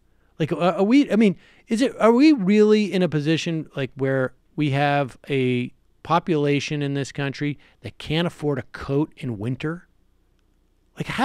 Everybody's so excited for the coat drive, as opposed to we're celebrating the fact that we live in a country where we have to have a coat drive, where hopefully if we have enough people, if enough sitcom folks get out and put a coat in a box, it'll inspire other people to put a coat so that somebody won't have to have no coat in the winter.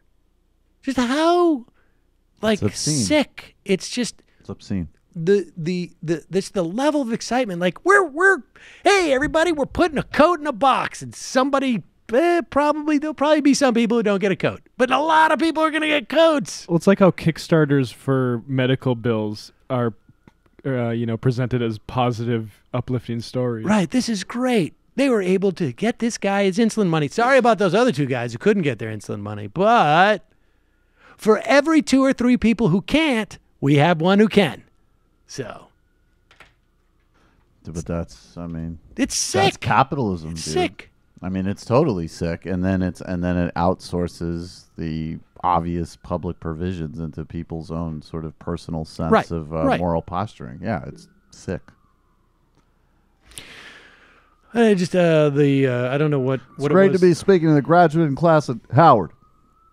You come from a long and distinguished tradition, but too many of you are chasing money and other material fleeting desires and giving up on the true vision of change. I don't see enough young Howard graduates out punching old white ladies in the face. I see too many Korean grocers not getting burned to the ground. In LA in 92, they didn't grumble. They rioted. That's what you got to do today. Allahu Akbar. This was... when was the knockout game? That was in 2014? Yeah. It feels like so long ago now. Yeah, man. That was I barely even remember that. A more innocent time where we could just be afraid. That was, of course... And, of course, the knockout game led to the whole thing with the clowns. And that Black Lives Matter, so cerebral. Just go punch an old white lady in the face. Get out of your heads and in the game. Here is apparently Tamara Holder. Was she one of the first people who her story came out about Fox News? Was she one of the early ones? She was a former contributor to Fox News, and she broke her silence about Rupert Murdoch on Brian Stetler's show, CNN's Reliable Sources, and Stelter. And she lays it out pretty dead on. Be very clear here. I would not have been able to be sitting here to say what I'm about to say if it wasn't for Mr. Murdoch and what he said. Because my settlement, in exchange for money, I had to agree to be quiet, except if I was disparaged or maligned. And because Mr. Murdoch said what he said, that 60 seconds has allowed me to speak out. So what I would like to do, this is not fake news. I want to go through the fake facts that Mr. Murdoch spouted out in that 60 minutes. The first to start, one that he I says heard, it was all Tamara, nonsense. Yeah, and then I heard him say that within 3 or 4 days they fired Roger Ailes. That's not true. It took at least 2 weeks. Well, right. I mean, but let's just start with it. I'll make this really fast. He said it was all nonsense. We got time. Okay. Yeah. He ruined Fox News, ruined people's lives. He ruined my life. I don't have a job in TV anymore because the place that he has secured down, like Fort Knox, allowed abusive predators to prey on women who just wanted to work. That's not nonsense. This is people's lives. He said it wasn't just Roger. Well, we don't need to name names. We all know that it wasn't just Roger. He said nothing more since then. That's a lie. We also know that Bill O'Reilly paid $30+ million to somebody, and then, of course, they rehired him after that. Largely political. I want to say something.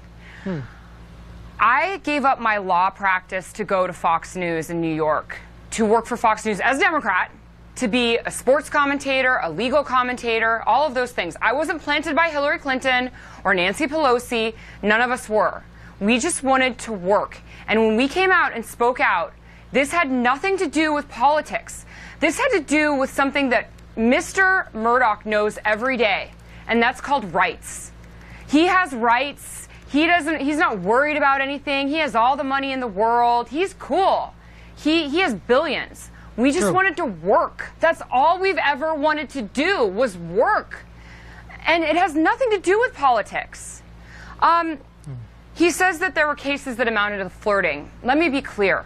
I had a man pull out his penis in his office and shove my head on it. That was not flirting. That was criminal. That was not sexual harassment. There are no, gray areas, whatever Matt Damon recently said. This is criminal. And I'm not the only case. There are just women who can't speak out. That's right. So she was released from her, or claims to have been because Murdoch disparaged her, that she was able to speak out and not put her settlement in jeopardy. Those provisions, I mean, I don't know how you get rid of, but it would be interesting to see if we could have provisions where that's not legal. NDA Jubilee. Right. Or just like, hey, there are certain contracts that you simply can't get into. They're considered unconscionable, or and you could theoretically legislate a provision where it's like, no, you cannot, for settlements like that, maybe you change the bar as to what can be said or whatnot, but I don't know. Yeah, I mean, there are certain legal rights that you currently cannot sign away. Like you can't sign away your right to life, right? That's against the law. So there's a myriad of things. I mean, I don't know what that would do to settlements, but I don't know. It would make the accounting for this stuff a lot more. It would speed things up along. It seems to me, because between situations like this, between that Remington rifle story, I think it is, you see, it's basically a victim machine, right? I mean, if the first person who settles and holds someone to account isn't able to retell their story, it can happen again and again and again. Plus, it just sucks not to be able to say anything when you want to tell a story. Like, I'm going to have to consult some lawyers probably before I write my book for similar reasons, because I signed some NDAs back in the day, and hopefully they don't hold up. Let's go to, look, folks, people are very concerned about Donald Trump right now. Once you become an animatron, all hell can break loose. Alex Jones, this time of year is always very difficult for him, I think. It's more poignantly his alone. family, yeah. Oh. And here he is, coming up with really what is, of course, the most obvious outcome from the Mueller investigation. Dangerous juncture right now. The globalist program to block the American reboot and the attempt to simply get our sovereignty back into the United States and to get our own country under the control of the people again, that has them pulling out all the stops. But every one of their operations is failing right now. So they are going to full weaponization, where every comedy show, every major TV show, every news show, every newspaper is basically saying, let's get violent, let's attack Trump supporters, let's attack Trump, let's have a civil war. All right, pause for 1 second. I just want to make something clear. It's time to get violent. We got to start the civil war. I get paid to do this. Exactly. I get the joke. so I just wanted to. Until after the clip to make. Yeah. That's No, so I want to great. make it. I just wanted to jump Time in to get there violent, because it occurred to me we've been very remiss in today's message about. So you know what? I mean. Time to get violent. Hold on. Let me just make it clear. The woods are dark and deep. We have miles to go before we sleep. I think everyone who needs to know. Yeah, we have to stop burying the appeals to harm Trump supporters after the Just Coffee ad. That's the problem. We keep forgetting. We're supposed to do that in the first 15 minutes of the show, or we don't get our check from George Soros. That's the problem. Mixed up with That's the the problem. ads. That's a problem. Go ahead. Yeah. Let it rip. Show, every major TV show, every news show, every newspaper is basically saying, let's get violent, let's attack Trump supporters, yes, let's attack Trump, let's have a civil war. Let's do this. Civil and war they just time. hope they can foment enough violence, enough intimidation, and enough bullying to make the American people roll over to their demands. And it's very sad to see the very weak-minded people, even as the economy comes back and good things happen, they really believe that the American people and Trump are physically hurting them, so they're going out and physically attacking, they're bullying. Scarborough, again, the clips coming up, has come out and said that Trump is so horrible that he's going to cause violence in America to erupt, while the former Attorney General calls for people to hit the streets to remove Trump. And while they run full-page ads in the New York Times. And we say, hey, you're fomenting all this. They go, no, we're not. You're crazy. Yeah, with it, what we got to do. I mean, Scarborough, we just came out of our meeting with Scarborough to coordinate. That way we get our checks quicker from Soros. Bring it on. Hey, if bringing down Trump necessitated that I had to have regular meetings with Scarborough, he can stay in office. I was going to say, like, it I depends on don't want the, to deal with those meetings. How regular that meeting Yeah, has to be. exactly. You have to listen to, like, Mika being like, well, I think you guys should do a block with it. Like, all right, okay, fine. Whatever you guys want. I didn't realize Mika was coming to the meeting. Mika, dude, everybody's there. Everybody's and there. I don't think Joe and Mika are ever separated. Alex Jones. That would be if Joe Scarborough actually came on air and said it's time to get violent with Trump supporters and start a civil war. I would reassess what I think of him. Yes, that would definitely. Well, look, Alex Jones, of course, warning that those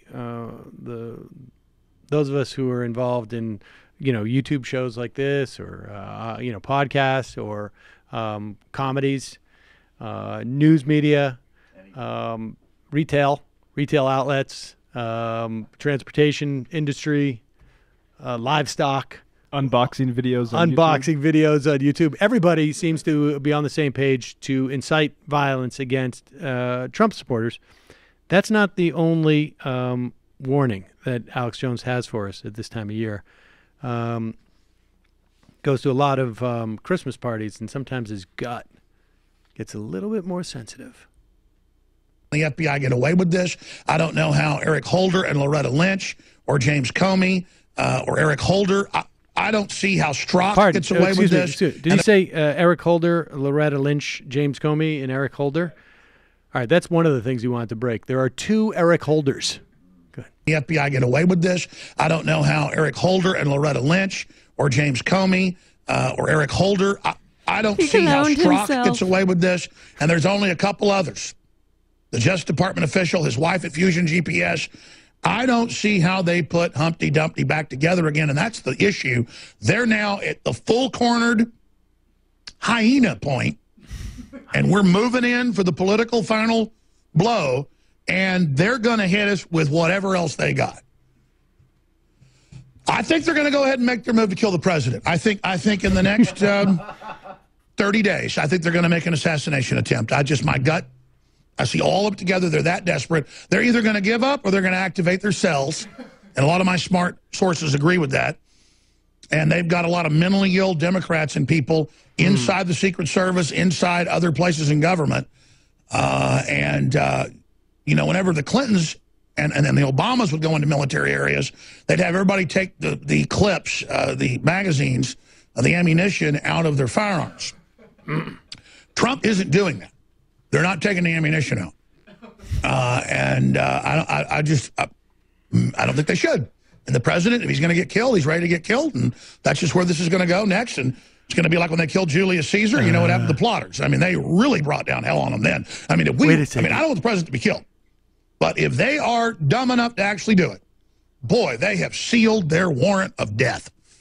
I mean, they have guaranteed they are all going to. I love this. He's totally telegraphing that he's kind of hopes that Trump gets assassinated so his show can go. Alex, can I weigh in on this? I feel like I should probably.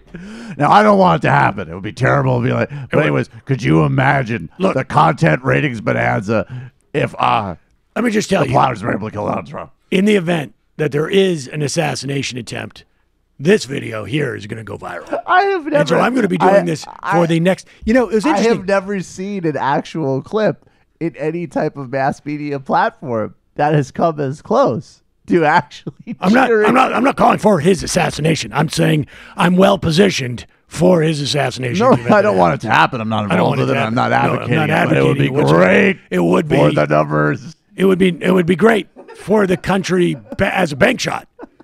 As a bank shot. Not to mention what it would do for us here. In fact, he probably has a supplement line ready. I was just going to say, we've already contacted the manufacturer. We have them working overtime in the sweatshops in China to put more lead into our nutritious beta male vital male. You're beta male vitality. He's male vitality. Alpha male vitality. That is the most amazing. How can you not love this guy? It's funny. We're going to do talking. Is it still going? Oh, go ahead. Listen. Really brought down hell on them then. I don't want the president to be killed.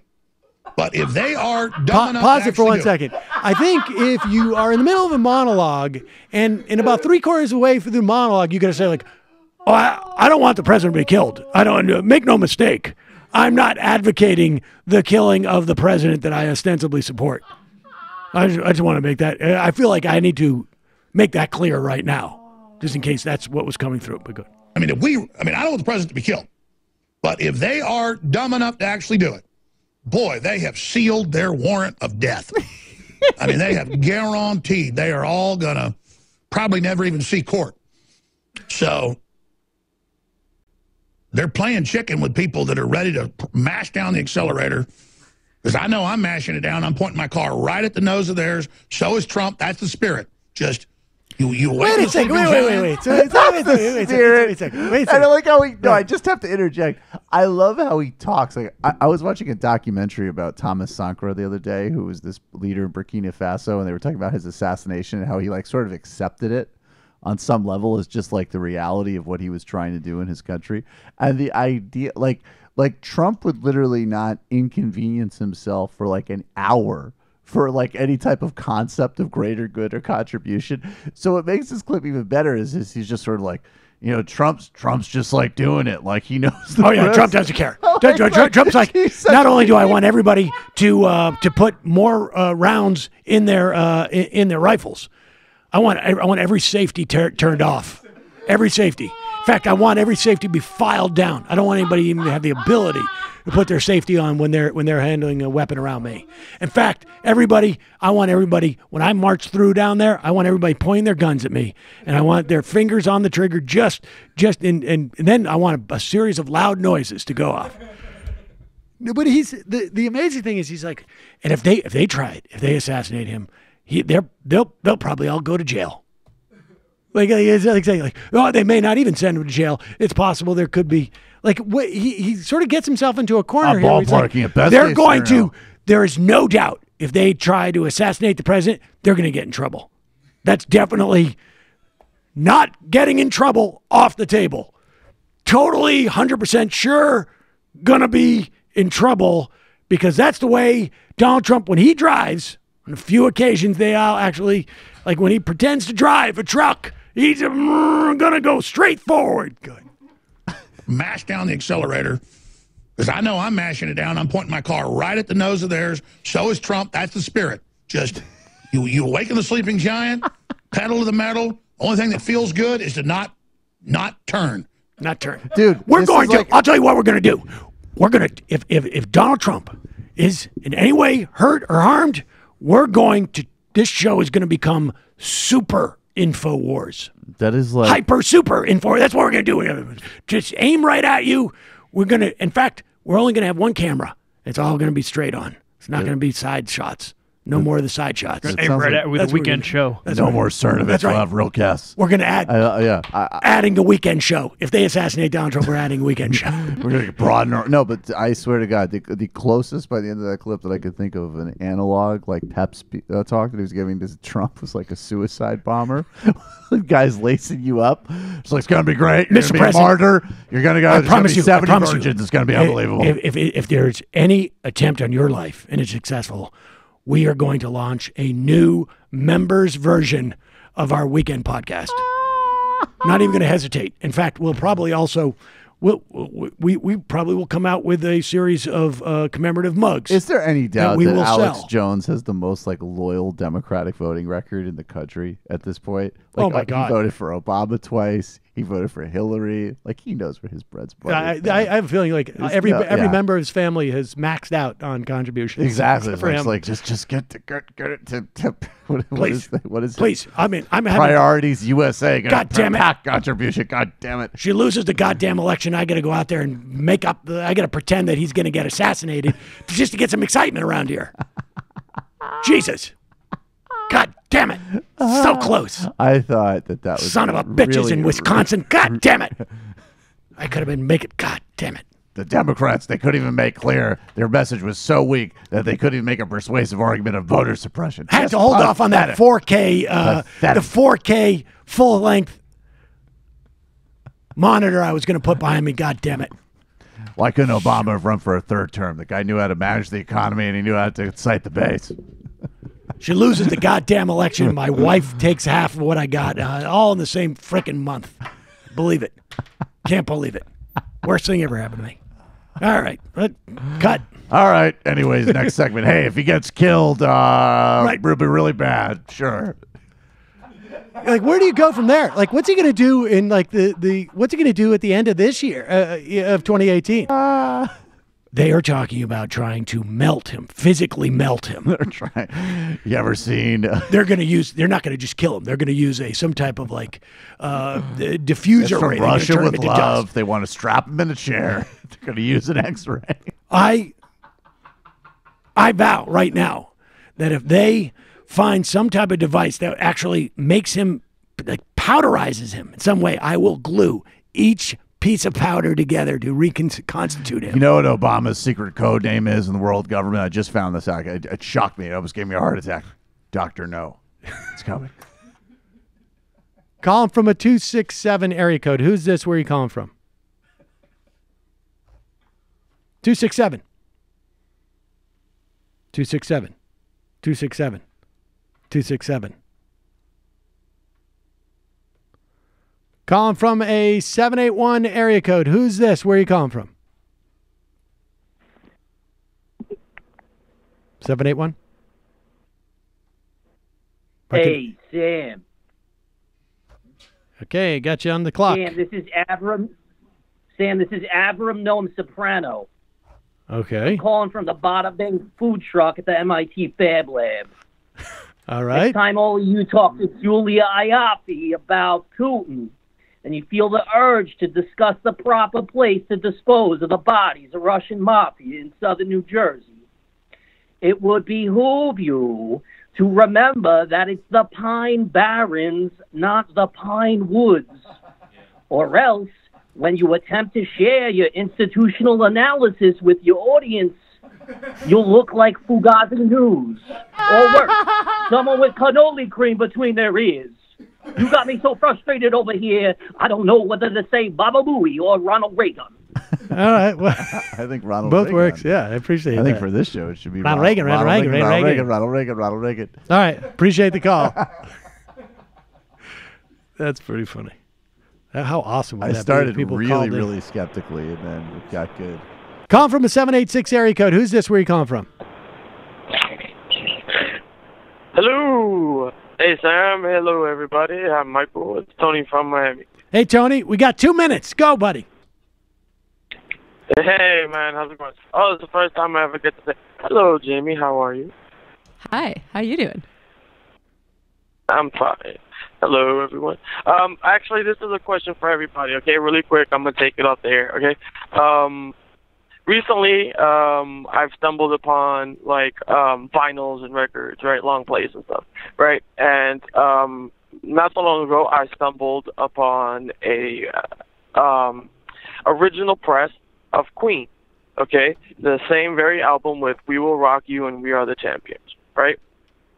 Now, that I would like to give as a present to my father, right? Because as a kid, he listened to it and so on and so forth. Okay. Unfortunately, on the label itself, the very sticker on the vinyl, the person, I guess, who donated the album wrote his name on it, Wayne. Now, do I go about and buy him a new press, or do I try and find a way to wipe off that damn thing without, removing or destroying the label, or just give it to him with the name on it? Oh. I would. I mean, it's an original press. Okay. I would just All right, give let's it. take the question off the air. I get it. That's a good question, Tony. I appreciate All the right. call. This is a good one. No problem. Okay. Oh, sorry. All right. So this is what you got to do, Tony. You get the plastic sleeve that they give you at the, at most of your finer album stores now will give you the plastic sleeve, and you make it seem like it's a collector's item because of that Wayne on there. That's basically what you do. You say it's like in a plastic sleeve, and you put it in like 3 covers, and you say, "Dad, you can use it," but they said, it's gonna lose some of its value when you play it once. Yeah, what better to add to a gift than deceit? Right. Or no, it's not deceit. It's about contextualizing the gift. So you could say that it was this was Wayne Newton's. So not only deceit but pretension. Just leave it. Just give the gift, just give it to him. It's a great. Who cares? Yeah, old names and old notes are part of the charm of vintage items. I agree. I love getting books with notes written in them. Yep, marginalia. Yeah, I would go with really I would go funny. with the Wayne Newton thing. But all right, we'll see. I mean, wait, what does Brendan think? He's off mic, but you want to relay? Yeah, he says original presses are worth a lot. Yeah, of man, money. I would snag that record. Stop thinking about it, and then go play the knockout game. Calling from a 541 area code. Who's this? Where are you calling from? Hello, Sam. This is Chris. Chris, we got 2 minutes. Chris, go. I'm a veteran in Southern Oregon, and I was impressed with the veteran that called the other day. And yes, I just wanted to continue that conversation just a little bit. I've found that in my area, I live in a very small town. There is no veterans hospital. There's very little to do with the VA. You have to travel 60 miles in one direction and hundreds of miles in the other direction to get to a veterans hospital. So what we were using was Veterans Choice. It was a good program that was instituted during the Obama years, and what it did was it provided funds for people who didn't live around a veterans hospital. You could get your chiropractic, go to a doctor, do whatever you wanted to. And you just showed this card. Well, what's happened is Trump decided that he was going to make another glorious signing statement that said that the funds allotted to Veterans Choice were okay until they ran out. And this was back in January or whenever. Well, they've run out. And so now you go into the we have a local clinic. It's just an office with girls sitting out front, pretty much.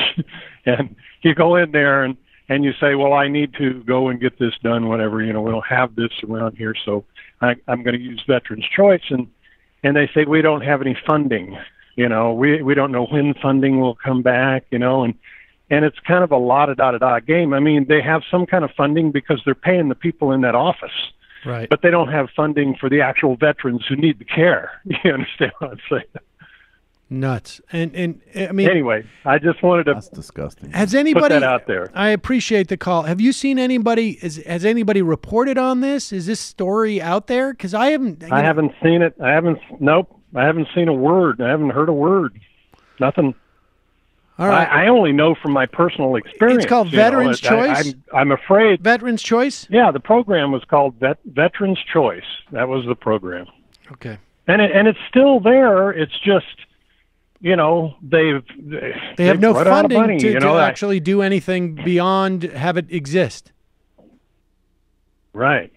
Crazy. They have it exist. All right. Well, we'll look into it. I appreciate the call. It's strange. But yeah, look into it. It's interesting. Thank you very much, Sam. I listen to your program every day. La-da-da-da-da. Well, thank you. I appreciate it. All right. Have a good holiday. We got about 5 more minutes. Calling from an 813 area code. Who's this? Where are you calling from? We got 2 minutes. Veterans, you mooks. 813 area code. Who's this? Hey, Sam. This is Chris. Hey, Chris. What's on your mind? Sam? Well, I'm just so you know, I'm a first-time caller. I'm also a patron of the show. Oh, thank you. I've listened to you for a long time. And we're doing a rally. Thank you. We're doing a rally for against the tax bill today in downtown Tampa. We're basically Organized Florida, Indivisible, and the Progressive Democratic Caucus, a couple of other organizations, and we're sick and tired of all the bull crap, especially about Rubio fighting for table scraps just so he can act like he's a hero to our state. Right. And, we've been trying to get him in a town hall. The loser coward that he is ducks us like he's some kind of secret agent. It's like 3 to 4 years we've been requesting him to show for a town hall. Let me ask you this: is there a website where people can go get more information if they want to join you? If they want to join you at downtown Tampa? Yeah, Organized Florida. OrganizedFlorida.org. organizeflorida.org. Okay, great. Well, listen, this is what we're going to do. We're going to put that on our new site. We have a resources page, and we will add that today, Organize Florida, a link so that people can get more information. If listeners are from Florida, they'll go and check it out. And we're going to be building up these verticals, but just so that people get a sense of what we're doing with these things. I appreciate the call. No problem. Thanks, Sam. Good luck. All right, we got time for another one. Calling from 978 area code. Who's this? 2 minutes. 978. 978. 978. All right. Calling from a 509 area code. Who's this? Sam, this is Ronald Reagan. Ronald Reagan. Ronald Reagan. Hello, Ronald Reagan. How are you? I'm gonna need more than 2 minutes. Well, I'm gonna need more than 2 minutes. So, just so you know, I'll be finishing my call with some Franken apologetics. Okay, fair enough. Bring it on. Not really. But that seems to be what you need to do if you want to get some time on this show these days.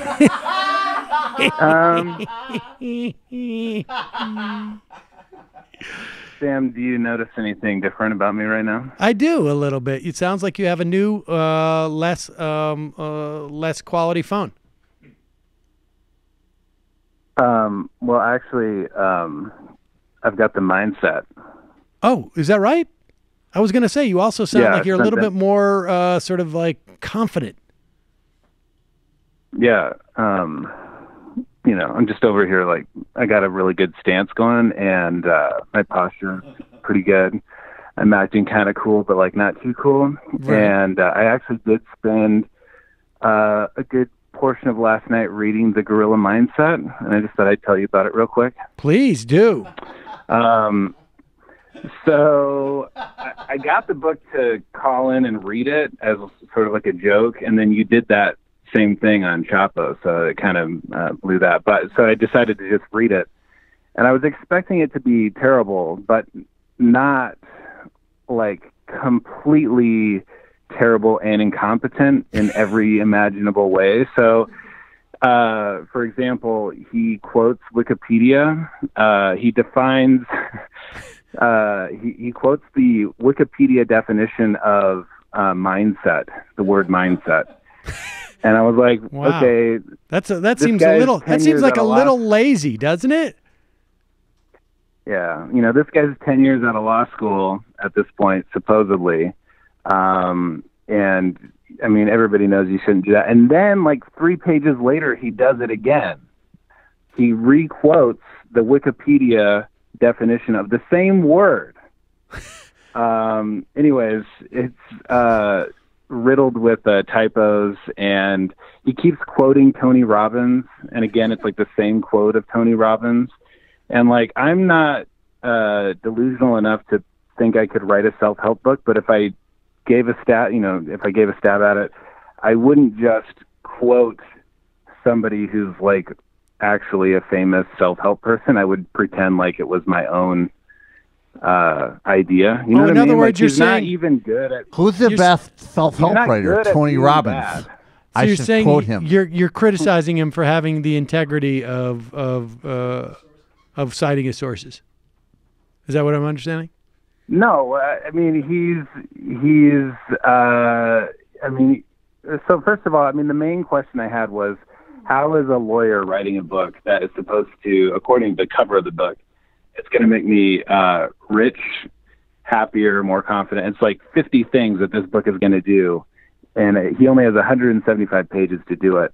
And how is this guy qualified to do this? Apparently, he graduated from law school, and he calls himself a lawyer, but I don't see that he's ever practiced law or like been. I think he has. I've seen him.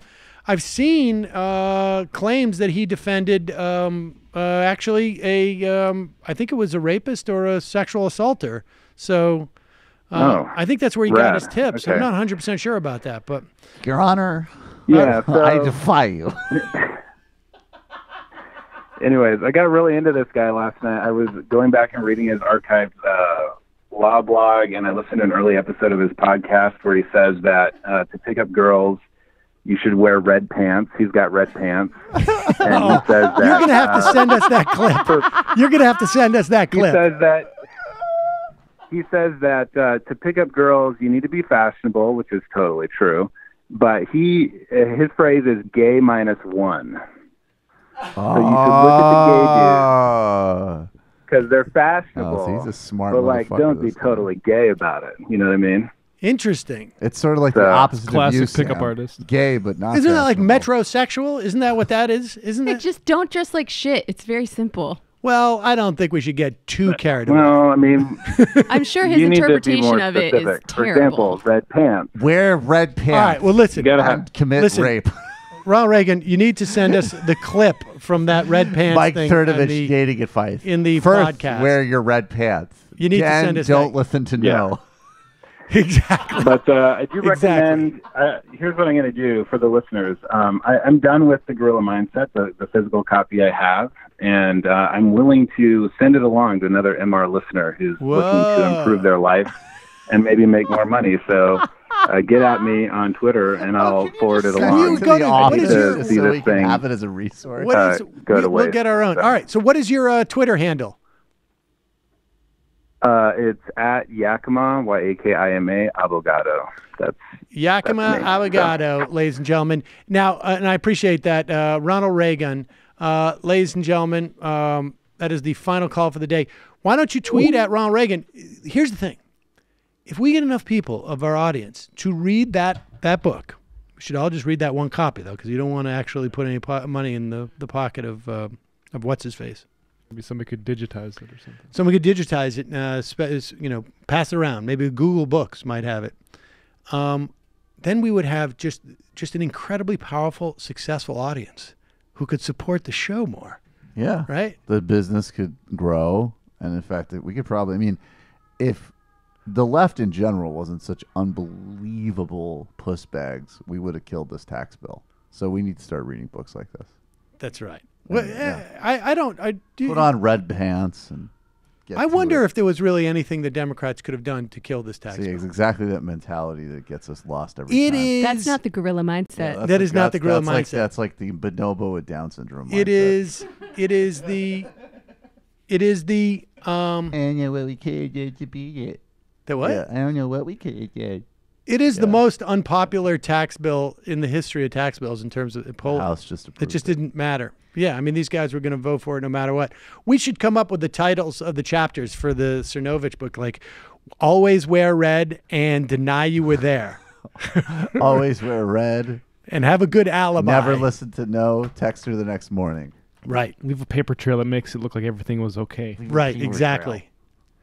All right, folks. We'll be back tomorrow. We will take more calls. Maybe we should just take calls and IMs tomorrow. We'll see. All right. Until then, see you then. Bye-bye. It might take all the strength I got to get to where I want, but I know somehow I'm gonna get there. I wasn't looking when I just got caught between the truth and